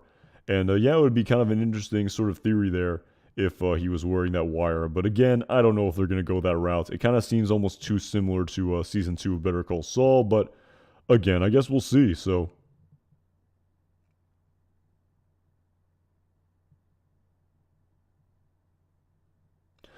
at Hugh Jassel, I see what you're seeing. I see what you are saying there about how it's sort of, there's a sort of, he knows that he can no longer call Kim again because Kim was the one who, used Ed to disappear. Again, I see what you were saying there for sure. And, again, he would have to know that Kim went with her in the first place for sure. And he would have to sort of know the sort of background because of that. And yeah, I guess it is technically possible that, he knows he can't contact Kim because she went with Ed to disappear. I see what you're saying there. So definitely possible. Um, Again, I don't know if they're going to go through with that sort of stuff. I've seen a lot of people. I mean, in the grand scheme of things, I mean, Kim basically runs away on her own. She runs away with Ed to disappear. She ends up in prison. She ends up dead. Uh, that seems basic, or she lives her normal life. I mean, those kind of seem like the options there for sure. And I mean, I did remember. I think Peter Gould said in that interview that I read about how if you're worried for Kim Wexler, you should be, or something along those lines. Peter Gould said in that interview. So again, is sort of Kim calling Ed sort of too much of a happy ending? I mean, I know a lot of people speculated that that maybe Nacho would go with Ed to disappear. They said that was definitely a possibility, and I even in talking Saul, I think the interviewer asked him, did you guys in the writers' room ever try to consider Nacho going with Ed to disappear, kind of pointing out the sort of IDs to Canada he had, and they said they really wanted to sort of give him that happy ending in the grand scheme of things. As people who are who are fans of his character. You'd love to see Nacho have a happy ending in theory, but just the sort of nature of the storyline where there really was no way out for Nacho that wouldn't, I guess, I mean, maybe the sort of Ed to disappear route would have been too, again, I don't even know what the word is here. It would have been too predictable, again, hokey is such a bad word. Again, I don't want to use that word because I feel like a lot of things that maybe came across that way ended up, not being that way. But again, Peter Gould basically said there was no other way out for Nacho besides this. Just the way that, the walls had totally caved in, all the sort of, other aspects of his storyline in respect to his father, in respect to the Salamancas, in respect to Lalo being after him, in respect to, basically Gus Fring, obviously wanting to tie up loose ends to protect himself. There was really no other way out for Nacho. The sort of happy ending of Ed to disappear wasn't possible. And sort of I really feel like, irrespective of what happens to Kim, her reaction, after her just being absolutely just overcome with emotion following Howard's death. I mean, when the dust settles, whenever that is, when Kim finally, has a moment to sort of reminisce on what just happened, I wonder what her sort of thoughts are going to be. And again, there is that scene that I've talked about in a previous video and a couple of my live streams. Again, spoiler alert here. Again, it's sort of, the behind-the-scenes fan footage that was absolutely leaked and wasn't released in any official capacity. But that scene of Kim smoking that cigarette outside of the law offices of Saul Goodman and Associates with that other unknown person, lighting his cigarettes. Again, you would imagine that they're going to get out of this circumstance. They're going to get out of this apartment. Kim's going to have at least a moment to sort of contemplate and think about what just happened. So, just food for thought here. Again, I don't know, man. I mean, is Kim going to be the type of person who's just going to be able to move on, with her life? I mean, I kind of go back to, Saul talking with Kim in season 4 of season 4 of Better Call Saul. I believe in the episode entitled Wiedersehen, when Jimmy was his reinstatement as a lawyer was initially rejected, and her kind of saying to him, "What did you say about Chuck?" And he said, "I didn't say anything about Chuck. Chuck was here, now he's not. I don't think about it." And you wonder if Jimmy is able to compartmentalize what's going to happen with Howard Hamlin, in a sort of kind of a dark manner. But Howard was here, Howard is not. In the moment, of course, you're going to be sort of fight or flight, and that's a very natural reaction to seeing something like that. But Jimmy becomes the person we saw in Breaking Bad. The crass one-liner lawyer who likes to partake in all sorts of extracurricular activities, to say the least. I mean, just kind of looking at this house, I mean, it's kind of interesting, you know. I mean, I really hope we see this house again in the Better Call Saul timeline for sure. Um, you know, we've only seen it. I guess this is definitely supposed to be the Breaking Bad timeline, just based on the nature of this scene. I mean, it's not outwardly displayed to us, but I think it's pretty obvious that the feds have RICO'd all of his possessions, and this definitely, you know, just kind of even looking at you know, the bathroom here. You know, someone said, oh, maybe these are movers packing up all of this stuff. And again, this sort of what I'm seeing here, this is not someone who has, you know, calculatedly prepared to move. This is definitely someone who had to flee in the middle of the night and leave his house the way it is. So, at Lucy and Richardson, can I talk about my love life? I bet you get women. Yeah. So, I'm not really big on talking about my personal life, Lucy and Richardson. Not really into that for sure. You know, I know a lot of people like to, you know, some people like to put their whole life out there on the internet. I'm definitely not into that at all. I like talking about this show and kind of my opinions on the show. But you know, I'm probably not gonna talk about my personal life. I really appreciate the super chats. I appreciate, I guess, the compliment. I guess, but yeah, I'm gonna, you know, I'm gonna keep it about Better Call Saul. I'm not gonna talk about my personal life. But yeah, again, really appreciate the super chat though. But at Softbatch, they're not movers. They are just movers, not the feds. Yeah, I've heard that theory before. But again, I mean, look at the scene right here on the screen. Does this sound like, when people move, do they just leave all of their, you know, toiletries out like ajar, you know, and you know, like leave? I mean, maybe you could leave all your clothes and maybe they could pack all that stuff up for you. But I guess maybe they could just leave all their stuff out here and people pack it up for you. But again, we also see them throwing away some of his possessions. I mean, you know, they throw away the sort of, you know, the clothing we see here on the handle of the toilet, or not the toilet. What am I talking about? On the bathtub. And again, my interpretation of this is definitely the feds RICOing his possessions. I don't see this as someone who is moving. And why would you want to leave this house? You know, I mean, I'm pretty damn sure this scene is supposed to take place after, you know, Saul flees to Omaha, and the feds are looking for him, and he just had to, you know, flee in the middle of the night. You know, he wasn't able to, pack up his possessions, and he had to leave this unbelievably opulent house that he, you know, had paid for and lived in. And like I said, I really hope we see. Yeah, at John Dooman. Yeah, he had to leave all of his prescription drugs. You know, you would imagine you'd want to take those with you. So, you know. Yeah, so the point I'm trying to get at here is, like, you know, I've thought about, you know, how long did Saul Goodman live in this home? You know, we see this home, we see that it was built, you know, we see him flee it during the Breaking Bad timeline. But, you know, as of this moment right now, Saul Goodman has only lived in, you know, the nail salon. He lived in the corporate housing apartment in season 2 of Better Call Saul. He said he lived in the Beachcomber apartments when he first moved to Albuquerque. From Cicero, during the flashback scene, I believe in the episode entitled Rebecca. I believe it was Rebecca, if I'm not mistaken.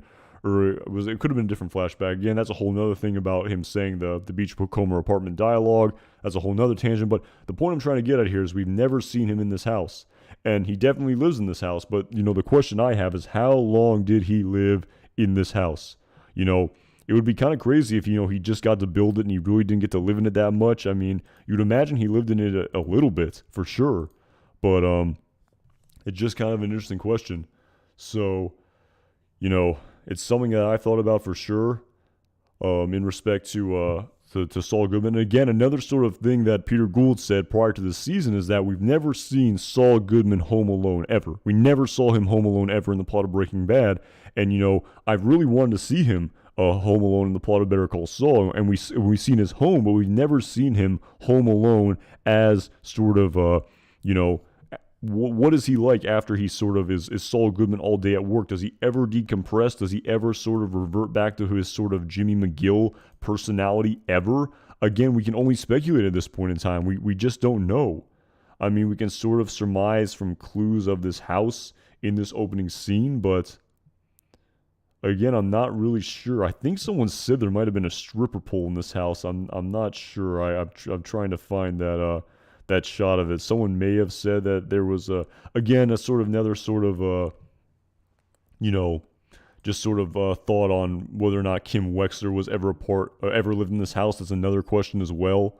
You know, did Kim Wexler ever live in this house under any circumstance, or was she just sort of a you know, was her sort of memory and her presence, placed here just based on, all of the sort of mementos that we see in addition to the Zaviro and Yeho top in this house. So, and again, another just unbelievable question that, maybe we'll see answered. Again, I just don't see it.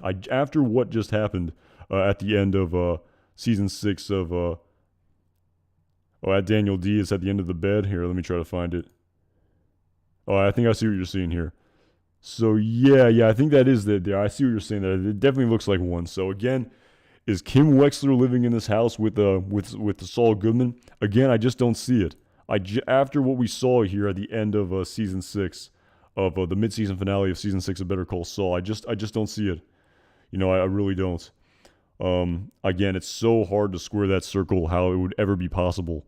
And again, you just see the sort of, there's definitely, with Saul, what he's doing in his office home, when he's all by himself with his Kim Lu Song, his chiropractor who's adjusting him to completion and is sort of giving him his Xanax. So it's definitely implied he's sort of taking, I guess, a recreational drug, sort of.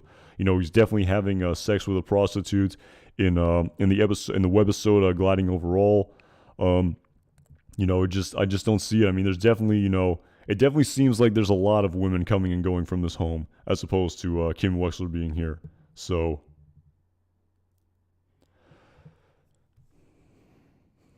again, I apologize. I have to step away for a minute. I will be right back to, if anyone cares, I will be right back. I apologize.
At Chris, that just makes me laugh at Chris Cineros.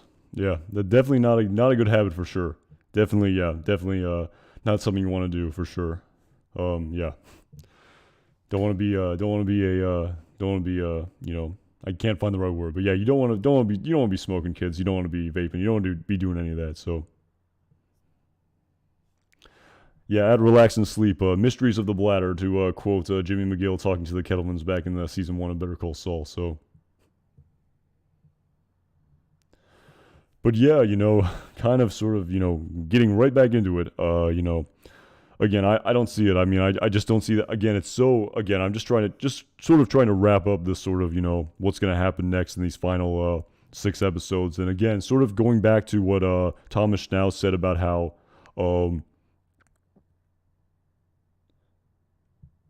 sorry, I got distracted by the chat there, but yeah, trying to just sort of, figure out what's going to happen here in these last 6 episodes. Again, I initially surmised after I heard that this was a split season designation, and after that we heard, the reviewers who got to see this episode early say that this cold opening scene of season 6 was going to be the first season by which Better Call Saul wasn't going to feature a opening scene of Gene Takovic, I automatically assumed that, well, of course, then we're going to see, of course, we're then going to see Gene Takovic to start the premiere of part 2 of season 6.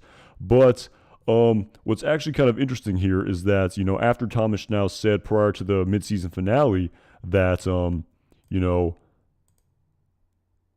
this season was originally not designated to be a split season, that, maybe, I know a lot of people are expecting, sorry, I'm kind of reading the chat here and kind of going to where at Heidi Christensen said on, the opening scene here. But, just kind of, lost my train of thought here, but,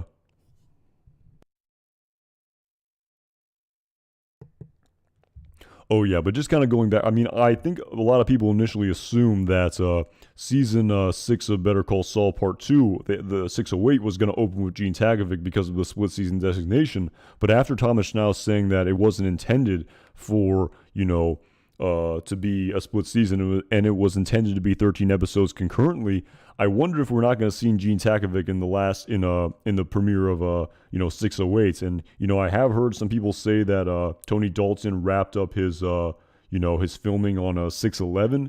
So maybe, again, I've heard some theories out there that 6 12 and the final 2 episodes might be entirely devoted to the storyline of Gene Takovic. And again, it's an entire component of the storyline that, we haven't seen the conclusion to, and we haven't seen any sort of anything else displayed to us over the course of season 6 of Better Call Saul. And again, like I've talked about, it just kind of reminds me how there's this entirely different storyline going on here concurrently at the exact same time in this series. And, we've yet to see it so far in season 6 of Better Call Saul. Yeah, at Beetle, I definitely heard that theory that the final 2 episodes could be devoted entirely to Gene Takovic. And, initially with, us, the continuity of every single premiere of every season, starting with one and only one scene of season of Gene Takovic, you thought, of course, season 6 would continue with that continuity. But after completely seeing the creators completely changed what they decided to display to us in respect to the Gene Takovic storyline, I definitely think we're going to get at least one episode of Gene. I think it just has to happen. It definitely seems like, it definitely seems like a necessity for sure. So, and especially the fact that they've already broken the sort of continuity of a one and only one scene. Why not have an entire Gene episode? I think it absolutely is going to happen. I think the fact they broke continuity is sort of displaying to us that it will happen. And it's going to be really kind of crazy to think about how maybe just watching an entire episode of Gene Takovic, and it's kind of crazy. It really. Gene Takovic's storyline is definitely well more intertwined with Breaking Bad than I don't know if more intertwined, but it's kind of interesting. It's kind of the post Breaking Bad spinoff as opposed to the pre Breaking Bad spinoff. There's almost kind of 2 different spinoffs here. It's kind of sort of interesting to think about in that respect. So.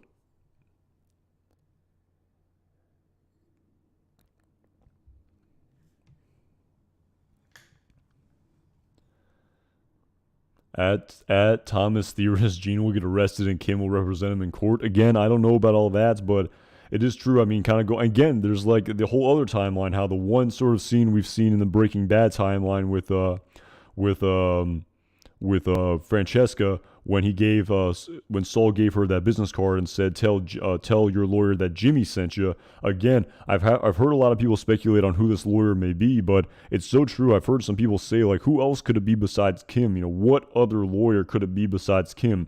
Sort of displaying to us that Kim is not gonna die in this universe. It just seems like it wouldn't make sense. Like, who would be that lawyer that he gave to Francesca then if not Kim? It's not Howard, obviously, anymore. It just makes sense that it would be Kim. I don't know what other lawyer it would be. There really isn't a sort of other consequential living lawyer in Saul's life other than Kim. So at Soft Bash, he definitely said, tell them that Jimmy sent you. That's true. It kind of left them open. So, I mean, them, again, it's kind of how people speak versus a proper grammar. It's kind of like, you just like tell the chemist to, that they shouldn't use. It's kind of like the they versus his or her. So again, I'm no English major. I don't know anything about English. I did horrible in English class in high school. But yeah, again, yeah, they definitely left it more open for sure.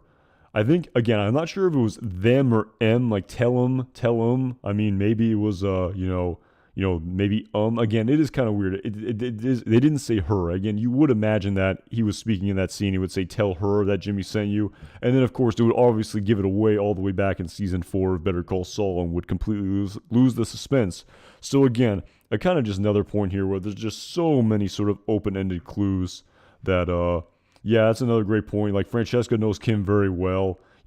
Exactly. Francesca wouldn't have to say that Jimmy. But then again, I mean, it is many years in the future. It is definitely possible, Soft Batch, that, yes, Francesca is very, is friends with Kim to an extent. They're very cordial, but maybe it's possible that they hadn't seen each other in 4 years. This is 2004. That scene, or actually 6 years, my goodness, that scene doesn't take place until 2010. So maybe Francesca hasn't seen Kim in 6 years. Again, we could speculate all day. We could go back and forth all day long, but.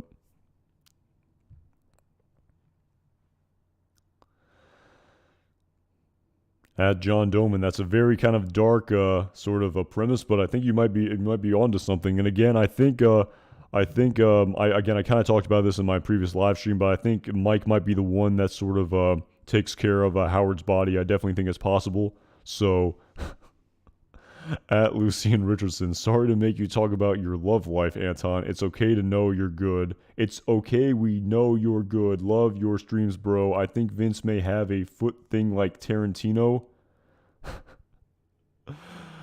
Oh, okay. Yeah, I definitely. Yeah, I've heard the thing about Tarantino, but okay, interesting. Yeah, I mean, I really don't know I really don't know what to say here, but yes, thank you very much for the support with the super chat at Lucian Richardson. I appreciate you liking the streams. I like doing them for sure. I love interacting with the chat. I'm not too sure about Vince Gilligan and his preferences, but I have heard about Tarantino. And yeah, I'm not too big on talking about my personal life, but yeah, I appreciate the super chat for sure. So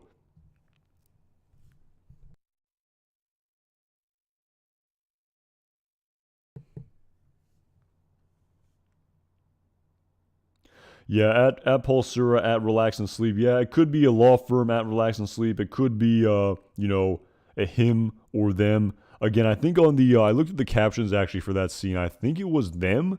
I think it was them if I'm not mistaken. So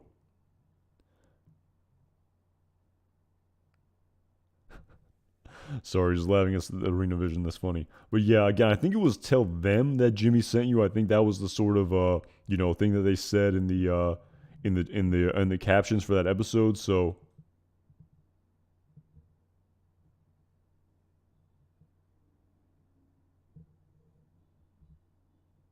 I apologize for that. Thank you for telling me how the name is pronounced. Lucian Richardson. Yeah, again, I apologize for the names, and yeah, I'll pronounce it from correctly from now on. At Lucian Richardson, not Lucian. Lucian Richardson. I apologize for that. And it's all good, man. I appreciate the support. It's actually I appreciate it for sure. But yeah, I really appreciate the super chat, and thank you for telling me how you say your name. I'll make sure to pronounce it correctly from now on. So.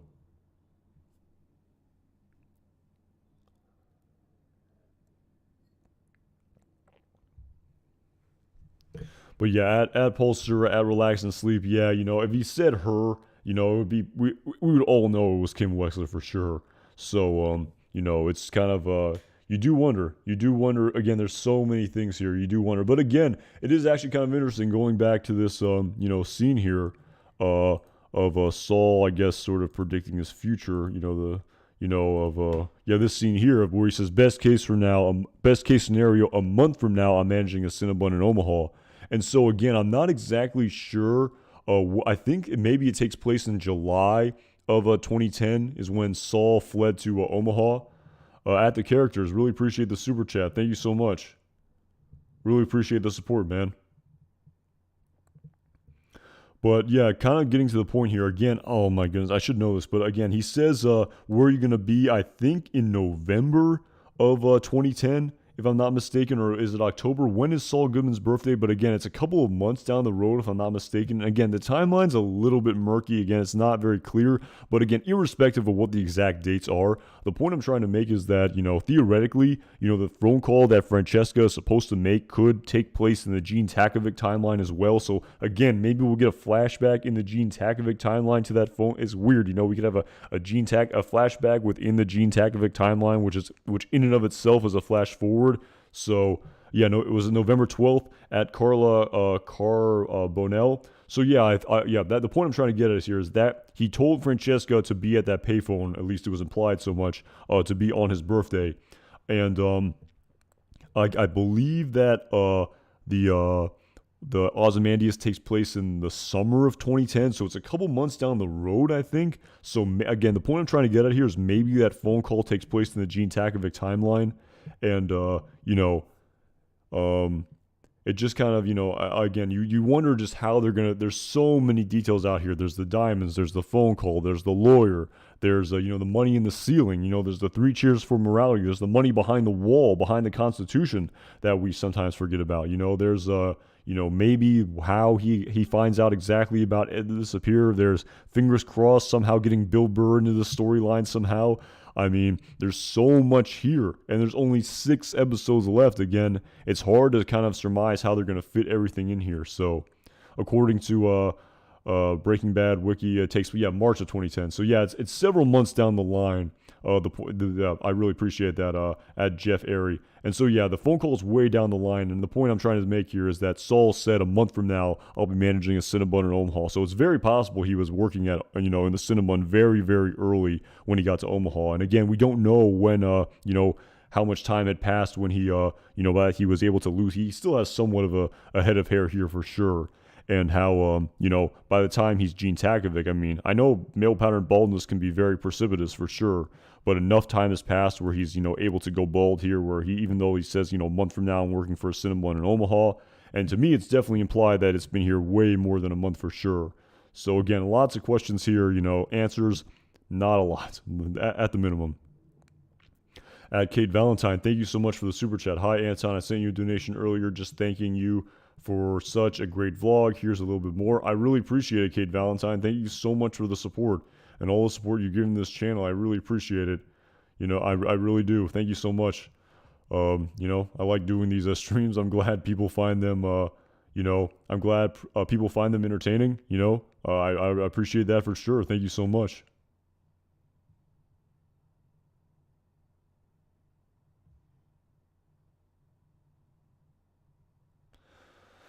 But yeah, again, the point I'm trying to get at here, again, Kate Valentine, thank you so much for the support. But again, with there just being so much here that needs to be displayed, seemingly, you wonder if there's going to be maybe a consolidation here. I guess is the point I'm trying to make, is how maybe the scenes we've seen in the Breaking Bad timeline of Saul closing his office, maybe that will somehow factor into the Gene Takovic timeline, and that actually would be quite something to see for sure. If we could sort of see a flashback in the Gene Takovic timeline to when Saul first got to Omaha, as opposed to the very first scene we saw of him. In my interpretation, he had been here for quite a while. He had been going through the sort of daily routine. It seems like he had been doing this for months, if not years. Maybe again, we don't know when this scene took place, and you do wonder if maybe we'll get a flashback to when he first arrives in Omaha. That would be unbelievable to see. Just, maybe they can somehow incorporate Francesca's storyline to that. Maybe he can sort of, be paying attention to the news in respect to what they're saying about him in Albuquerque. Maybe, again, this is all just off the top of my head speculation, but, it would be really cool to see. Talk about just the crazy manipulations of these timelines. If, we're getting a flashback within a flash forward. I mean, pretty crazy here. Sort of on the, it's not quite Inception for damn sure, but, kind of interesting to think about. So,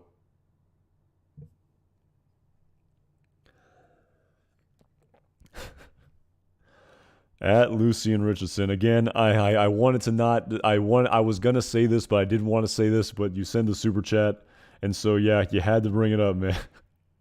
Yeah, excuse me, Lucian Richardson. Is that the way you pronounce it? Lucian Richardson. I said it wrong again. Lucian Richardson. I didn't want to talk about this, but you sent the super chat, And so, yes, the point you were getting at here, you were comparing Vince Gilligan to Quentin Tarantino because you, in your interpretation, we have seen Lucian Richardson, we have seen a lot of shots of Kim Wexler's feet. So you're saying that this is not coincidental, this is not platonic, this is a sort of like maybe a subconscious decision of the creators of Better Call Saul, specifically Vince Gilligan. Again, I don't really know what to say here. Maybe it's possible. I don't know. Again, I'm gonna kind of go off on another tangent here, but that's also probably not the best to talk about. But it's kind of funny. I think even Vince Gilligan kind of mentioned in one of the Insider podcasts about how he was obviously joking, but he hoped that he said something along the lines of like, as long as this show makes smoking cool again, that's all I care about. He was clearly being facetious, but he definitely pointed out that there's a lot of people smoke in the Breaking Bad universe. I mean, in real life, people smoke. I would imagine millions of people smoke in the United States still. So it's despite the fact that it's, less common than it's ever been, people still smoke for sure. And this was 2004, you have to remember, people smoked, even at a higher rate than they currently smoke in 2020. So just a kind of interesting sort of, premise, it's kind of, makes it more realistic, I suppose. I never really thought about it. Hopefully people don't watch this show and be like, hey, Jesse Pinkman and Kim Wexler, they look pretty cool smoking cigarettes. Maybe I should start smoking. Hopefully no one's had that thought. That's what sort of Vince Gilligan's alluding to. But yeah, at Lucian Richardson, I guess we can all just wonder whether or not, the certain shots of Kim Wexler were coincidental or not. So. It's at HRY16. We've also seen Lalo's feet focus. We've also seen Lalo's feet focus scene. Yeah. So maybe maybe it's possible. Equal representation of feet. Who knows? So, man, I definitely did not think I would be talking about this aspect of this universe for sure on the stream. So.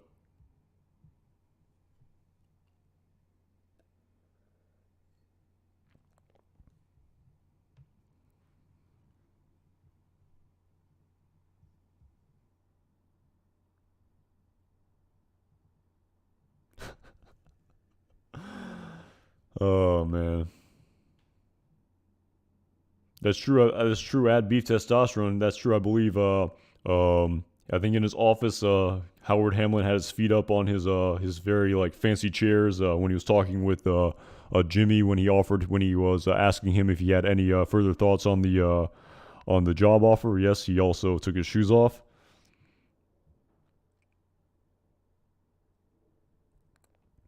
Again, do I really want to talk about this? But I don't know. So again, I don't think there's anything inherently sort of uh, isn't there's nothing inherently sort of sexual about that body part, is there? I mean, isn't it just up to the interpretation of the person watching it? I suppose. Again, at Lucian Richardson, I guess if you wanted me to talk about this, I guess mission accomplished. So.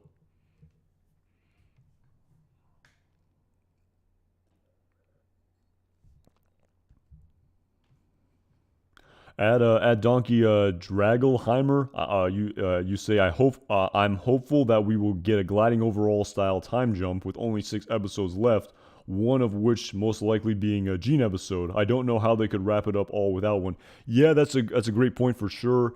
And again, I definitely heard. I think Giancarlo Esposito even said himself that the timelines don't meet up. And I know a lot of people have, anticipated, and I've even seen a lot of articles from mainstream publications with titles along the lines of, there's only like X amount of episodes left, like 10 episodes left or 13 episodes left when at the time it was written to reach the Breaking Bad timeline in September of 2008. And in the grand scheme of things, while we may get a time jump, I think it's possible. I don't think these timelines are meeting up, and I even think that Giancarlo Esposito even said as much, that they're not going to meet up exactly. That there's going to be a slight sort of break in the timeline. But at the same time, it's kind of interesting. I definitely heard Jonathan Banks say that this series wraps up the Breaking Bad aspect of this universe well as well. it does a good job wrapping up that universe. And it's kind of hard to think about how that's possible if they don't meet the timelines up. Again, I know it definitely is possible, but again, just without sort of really sort of ruminating on it, it's hard for me to sort of just picture what exactly he's referring to in my mind right now. So yeah, I definitely thought for sure there would be a time jump, but at Donkey Drangelheimer. But yeah, I just don't know if it's gonna happen right now. Again, I've sort of really wrapped my mind around the fact that Better Call Saul is more about the distant sort of the distance past of Saul Goodman's life, as opposed to the sort of immediate past of his life prior to Breaking Bad. And also, there's a whole nother aspect of the story's more about Saul Goodman's distance past to Breaking Bad, as well as his future after Breaking Bad, as opposed to the sort of immediate sort of future right before Breaking Bad. At least it seems that way initially. At Holden Thompson, thank you so much for the super chat. I really appreciate it. Those are some very interesting emojis there for sure. And in the grand scheme, at Donkey Drangelheimer, I definitely agree. I don't think we will get to the Breaking Bad timeline. Yeah, I agree for sure. It would be kind of cool to see a sort of an advancement of the timeline. The only real major time jump we've seen in this series, off the top of my head, is the one that occurred in the episode entitled "Something Stupid," which was about 9 months, I believe. And it's pretty crazy to think what we're currently in June of 2018. Oh, no, June 18th, excuse me, of 2004. And I believe this show started in February of 2002, if I'm not mistaken, if that was the first month we saw. So we've only gone about not even 2.5 years off the top of my head in this entire universe in 5.5 full seasons. So it's pretty kind of crazy to think about in respect to, just how far we currently are from the Breaking Bad timeline. And, I just don't think we're going to meet up with it. And to my knowledge, we've really only seen 2 scenes within the Breaking Bad timeline so far in the plot of Better Call Saul. One of them being at Ryan Buckley, Bob also said the timelines don't meet up, but the stories cross over. Yeah, that definitely seems like to be the case for sure. Again, I haven't even talked about it this whole stream. Walter White and Jesse Pinkman are going to appear in the last 6 episodes. I completely forgot about that aspect as well, and how that may impact the storyline. And like I was getting at, so far we've really only seen 2 scenes, really, in my interpretation, in the Breaking Bad timeline. One of them being the one that took place right here in the cold opening scene. I think this is sort of implied to be the Breaking Bad timeline. And the other one, of course, being in the flashback forward, depending on your proximity, your vantage point, to the, Saul closing his office in the episode entitled Quite a Riot with Francesca. Those have really been the only real 2 scenes in the Breaking Bad timeline, per se.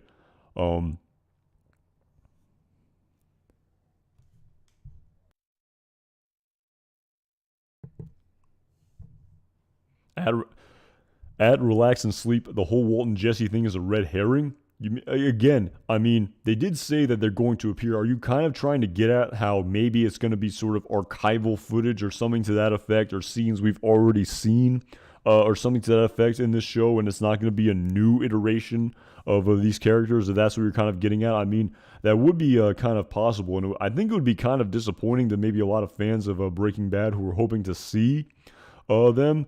And at Johnny Five Stacks, what's the point of lying about Walton Jesse coming back? Again, I don't know if it's lying so much as almost kind of telling a half-truth, in respect to, yes, they're going to appear, but, maybe it's, not what we think it is. Maybe we're kind of expecting new scenes within the Breaking Bad timeline, or we're expecting new scenes of these characters within the Better Call Saul timeline. Maybe it could be sort of archival footage, like sort of, us displaying to us sort of scenes we saw already in Breaking Bad, and sort of those scenes being interjected into the story. Kind of akin to wasn't Hank Schrader in the very last episode, in Felina of Breaking Bad, excuse me, when Walt goes into the house to get the ricin, and he sort of thinks in his head back to when Hank said to him, maybe I'll take you on that ride along, get some excitement in your life. And so technically Hank was in the finale, but it was a flashback to a scene we've already seen, if that's what you're kind of getting at Relax and Sleep. So I guess it's possible, but I just don't know. I feel like a lot of fans might be disappointed for sure if that's the case.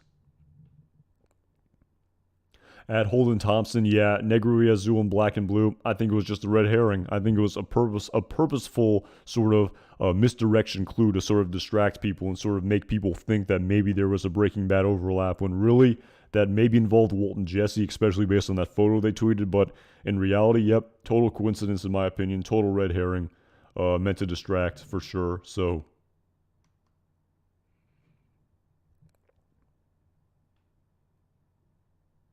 yeah, that's Sam Fisher. I know what you're talking about. I know about that Instagram post. I don't want to go too much into it because that's kind of a spoiler. But yeah, I mean, it's still possible. Maybe he was just there for the filming, maybe, or maybe somehow, somehow Lalo goes back to Germany. Maybe it seems so out of the realm of possibility. But I guess it is possible.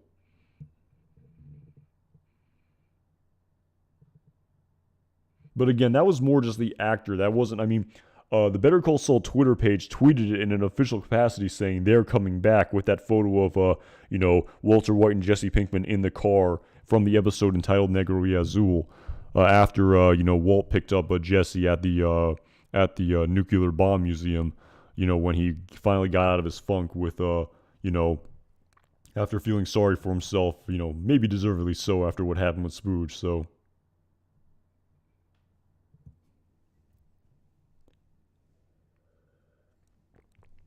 Yeah, at Johnny Five Stacks. Yeah, I think it's going to be a new scene as well. I definitely think it's going to be a new scene. Again, I think that would just be a total disappointment. Um, in respect to Walter White and Jesse Pinkman appearing, not like appearing, but not technically appearing. So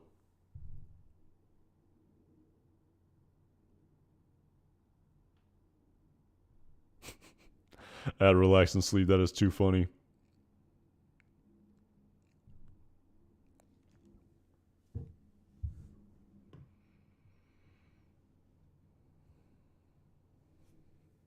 Yeah, at Grimes again. Yeah, I mean, again, the split season designation. Again, you do wonder. Like it seems they said they had. Maybe they haven't. Like maybe they needed more time. Maybe they haven't even finished putting together the final few episodes. That's why they needed the break. Maybe that's possible.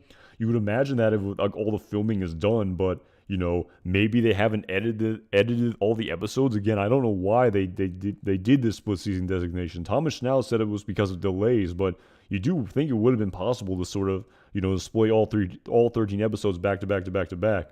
So, but again, I don't know why. I think they're technically eligible for two award cycles for Emmys too. Maybe that had something to do with it. I don't know.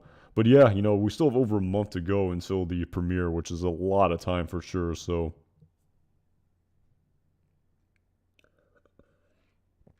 that is funny. Relax and Sleep, post production, de aging Walt and Jesse. Again, I think Thomas Schnau has even responded on Twitter to someone about, you know, about how, why don't you use the de aging technology? And he basically said, we don't have the time or the budget. And yeah, it's like apparently, like, it's really expensive. I think The Irishman, like, the movie cost over $100 million of what the movie cost to make because of all that technology. So yeah, I'm not going to hold my breath on that Gus Fring spinoff. So while they could make it, and while it would be amazing television to see Giancarlo Esposito play a younger version of himself back in Chile, it's not going to happen. It's just way too expensive right now. So, like I said, maybe when the technology becomes cheaper, it'll become more ubiquitous and it will become a critical part of film and television, and all sorts of, shows will use it because it's affordable. But right now, it's just not affordable at all.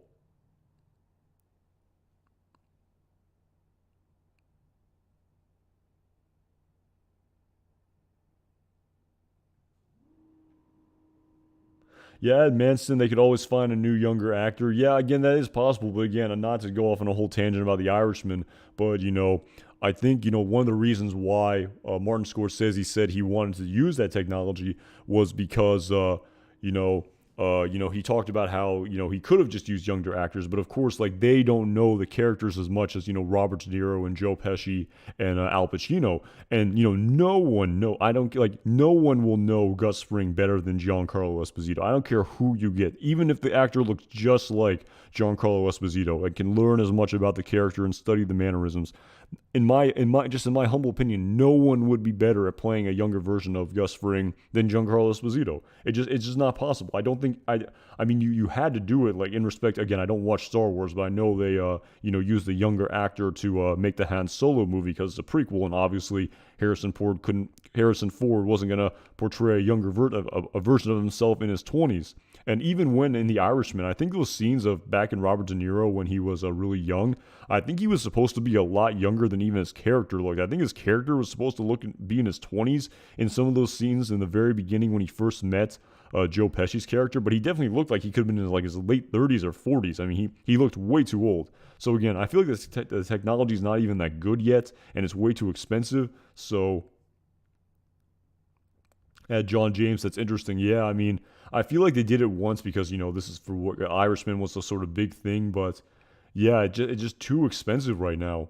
I mean, it's just way too expensive. I mean, I feel like I said, over time, this technology will likely become more affordable, but it's going to be decades probably, or at least a decade or two before it becomes more affordable. So, and yeah, again, I don't watch Star Wars, but someone told me that they did that sort of de-aging scene with Luke Skywalker, and where he was very young, and apparently there were only a couple shots of him showing his face, and a lot of the scenes actually happened when his back was to the camera, so they wouldn't have to use that technology to save money.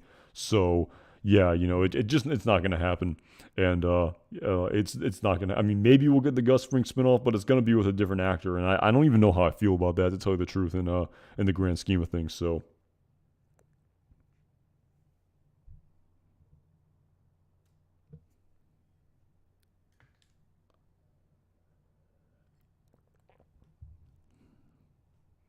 Yeah, and I mean, Vince Gilligan himself even said he's in no rush to make another iteration of this universe, and it would be something if, a year and a half from now we're getting another spin-off like we did back in 2013 to 2015. If like in 2024, all of a sudden we, get a new spin-off, that's pretty soon. That'd be pretty crazy to think about. And, I feel like it was in the works right away. It was announced just a couple months later that the spin-off was happening, so. At Denny G, I have not seen Slipping Jimmy. I have not seen it.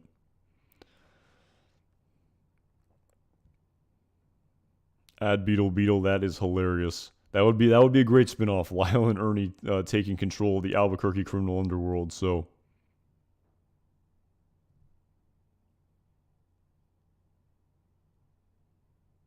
yeah, at Ice Blue, I've heard a lot of the Salamanca cartel sort of spin-off. That's another. Again, I think these are going to be more theories. I don't think we're going to get any of these really are going to materialize. I don't know. I mean, again, I heard even Vince Gilligan. Someone asked him about a Kim spinoff a couple of years ago, and that's when I heard him kind of use the analogy of at what point does the sort of universe collapse in on itself like an inverted ziggurat with too many spinoffs. So again, I guess there too much of a good thing is a thing. So like I think as I forgot who said it, but someone wrote about how it's gonna I yeah, at Jeff, he said, he thinks the universe kind of has, run its course. At least that's what I kind of, yeah, I mean, yeah, I agree. Like, it's probably not going to happen, but at the same time, I would absolutely watch it if it happened for sure. Yeah, again, at Jeff, yeah, I don't want to kill the buzz, but I don't see it happening. That's what you wrote. I mean, yeah, again, I agree for sure. I mean, I don't think it's going to happen. I mean, they made two amazing shows back to back, which were unbelievable, but, it's kind of, I feel like, at least for a while, you would imagine that they're kind of like, they're going to kind of, take a break from it. But who knows, in the moment, maybe Vince Gilligan really meant it where he said that, I really am in no rush to do another iteration of this universe, but maybe in a few months after it's over, maybe he'll be wanting to, charge it up and get back into it. Who knows?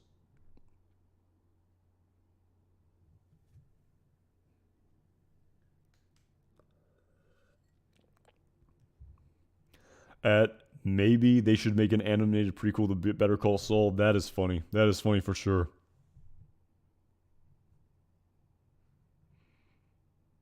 Again, it's too bad. I mean, it's too bad that that the the Slipin Jimmy spinoff wasn't hasn't gotten a lot of acclaim. Because I mean, animated shows can be great. I mean, I don't know if anyone out there is a fan of F is for Family with Bill Burr, but unbelievable.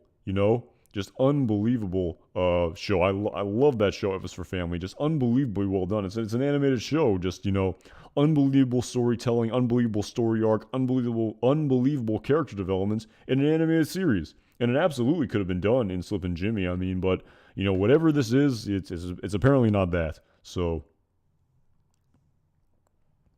yeah, beef testosterone. I don't think. I think people are really going to kind of this to use a kind of a sports analogy. I think Slipin Jimmy may be akin to Michael Jordan on the Wizards, where yes, it happened, but people kind of don't even really remember it, and they don't even want to think about it, and kind of like to pretend like it didn't happen. So I kind of feel like Slipin Jimmy's kind of akin to that. Something great, and maybe kind of a bridge too far there. So.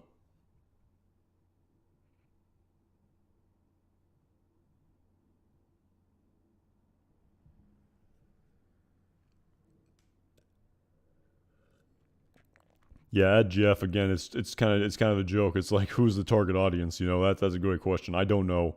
I don't know for sure. Um,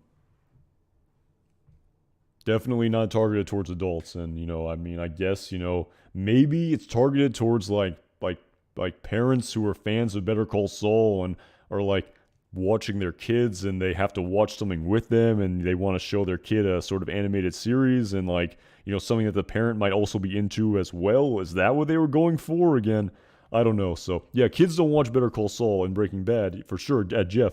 But again, like I'm saying, like maybe the target audience is the sort of parent who's home alone having to watch their young children and their kids want to watch TV, and of course how much of the sort of kids TV can you watch, and maybe the parents like, hey, let's watch this show. This is a kid's show, and then the parent can kind of get into it sort of because they like Better Call Saul and Breaking Bad.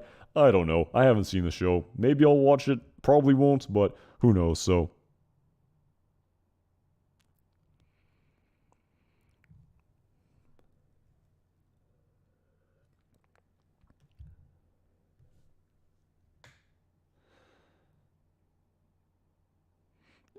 Sort of, yeah, sort of getting as Dave Silver, you're sort of talking to like how Saul sort of gets out of this theoretically, despite the fact that he seems dead to rights guilty about some prosecutorial mishap or something to that effect. I guess it's possible, but at the end of the day, I don't really know. I don't really know what to think. So, and like I said, kind of just wrapping up this stream here again. It's like at the end of the day, I don't know what's gonna happen with this plot detail. I don't even know if we're gonna see 608 open with an episode. Excuse me, open with a scene of Gene Takovic. Who knows? I definitely think we're gonna get a full episode for sure. But yeah, I really feel like it's definitely something I'm looking forward to for sure. A lot of sort of things to sort of look forward to, and a lot to sort of think about in the next 36 days or 37 days, whatever it is. Until the premiere of part 2 of season 6, and be kind of curious to see what sort of photos and teasers, and maybe we'll get another trailer for season 6 part 2 of Better Call Saul for sure. It's definitely possible, and I'm definitely looking forward to seeing what happens. So yeah, at the Gene movie at Jeff wouldn't be opposed to that at all. So. But anyway, yeah, I think I'm gonna wrap it up here, guys. I really appreciate everyone for tuning in and talking in the chat and with about the potential plot of Gene Takovic prior to the premiere of part 2 of season 6. Again, like I said, my schedule is pretty crazy these days, and that's why I'm kind of doing this at a different time of day than I usually do them. But yeah, really appreciate everyone for tuning in. Again, I'm gonna try to put out as much content as I can in the future, in the weeks to come. Definitely hoping that we'll see some. New teasers and such prior to the premiere of season 6 part 2. To tell you the truth, I actually have some ideas of some other videos that I want to make that kind of relate more to the Breaking Bad timeline as opposed to the Better Call Saul timeline. So maybe I'll kind of use this break as an opportunity to make content like that away from Better Call. Of course, relating to Better Call Saul, but definitely some things in the Breaking Bad timeline that I want to discuss as well. So we'll see what sort of form that takes for sure. But anyway, yeah, I appreciate everyone for tuning in. Like I said, I'll try to post as much as I can in the weeks to come prior to the premiere of season 6 part 2. And again, really appreciate all the super chats. Really appreciate all the support that everyone's given to this channel. Really appreciate it for sure. Like I said, love engaging with the chat. I learned so much. A lot of things I don't consider for sure that I learned for the first time when I read the chat. So yeah, like I said, trying to put out as much as I can in the weeks to come. Can't wait to see what comes out for part 2 of season 6. And yeah, enjoy the rest of your day, the rest of your evening, wherever you are in the world. And I'll see you guys around. Thanks again so much for tuning in.